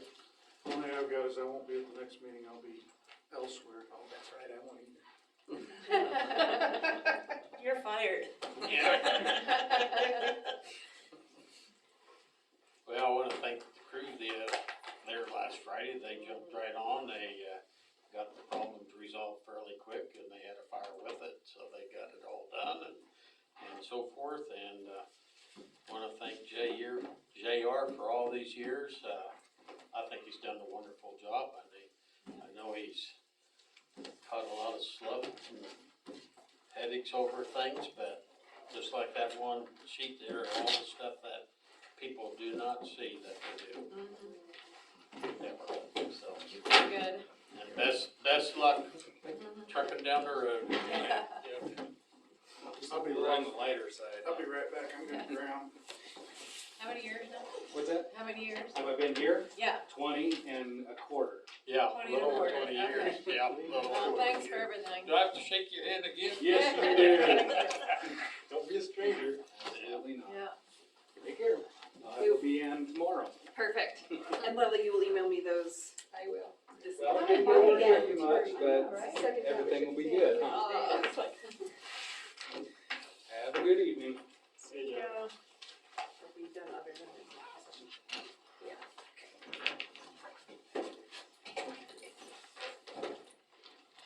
I'll look at the email and I will get those done. Yep, I will get that done right after this. Perfect. Thank you. This is a long meeting tonight. It wasn't quite a meeting here. Shoot. Trash. One more thing. They are trying to pick up some stuff. See you, Andy. Bye. See you Bye. later. Good night. Scattered around. Good night, guys. Blue Yes. trash containers need to be in the backyard, not out front. He's gonna use those to, build it. That's what he's doing. But that's part of this Yeah. fencing material. Yeah. Where's that at? Build a wall out of trash. Across the street from him. Yeah, he's Yeah. trying to this afternoon, trying to build this fence, and he's just. We have to capture the motion. Recycle. Go into executive session. But I have one more thing I forgot to talk about in my clerk report. Oh, my goodness. Well, Jen had ran and got these reports that you were asking about for the for the Collections Bureau, so I'll just go ahead and bring it up. The total amount outstanding, this shocks me, for electrical, utility that is owed to the city is $69,389.56. Wow. Some of that, though, Jen pointed out, people have died. There's one that was a bankruptcy that was over $7,000. So a lot of that's not gonna be collectible, but that's It's significant. pretty significant. Yeah. But there's a few that are gonna be on that list, and there's one of them that it will let us know.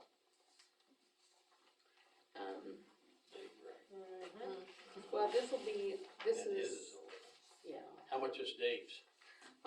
So this isn't probably a public record, so we can't talk about it in an open meeting. If you guys wanna go into an executive session and talk about this, we can. I can bring it to the next meeting and we can talk about it. Maybe that if we have a breakdown of, Yeah. okay, where everybody has a copy, we go into executive session and maybe kind of which ones deceased that we know won't be collectible. Yeah. So we know kind of, just Maybe that's Then- next meeting. 15, 20 minutes of, just Look and kind decide of, on that place, or, that. mhm. But I think if we just kind of had an idea of how much probably we won't be able to collect and what, have a breakdown, that would help, so. Okay. Unless you want to stay till midnight, I mean, we can go ahead and hash that out I now. love this.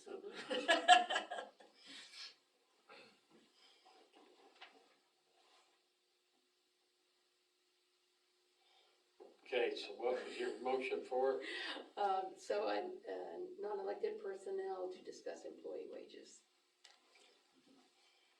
Go for it, Larry. I move we go into executive session for 5 minutes coming out of 10:05 for non-elected personnel discussing wages with, you want everybody in here?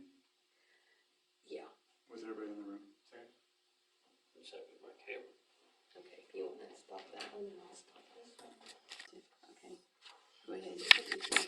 We are following some rules, Layla. Yeah. Okay, Okay, do I hear a motion to approve the, 5.9% increase in wages? you might mention that it's cost of living. Yeah, it's cost of living, cost of living, 5.9%. So moved. Moved by Amanda, second by Cale, all in favor? Do you want these back? Yes, I will shred that. Pass Good it to go. down. Motion to exit. Which is first? Amanda Levy. Hey, slow. Already? Well, that's because I'm older than you.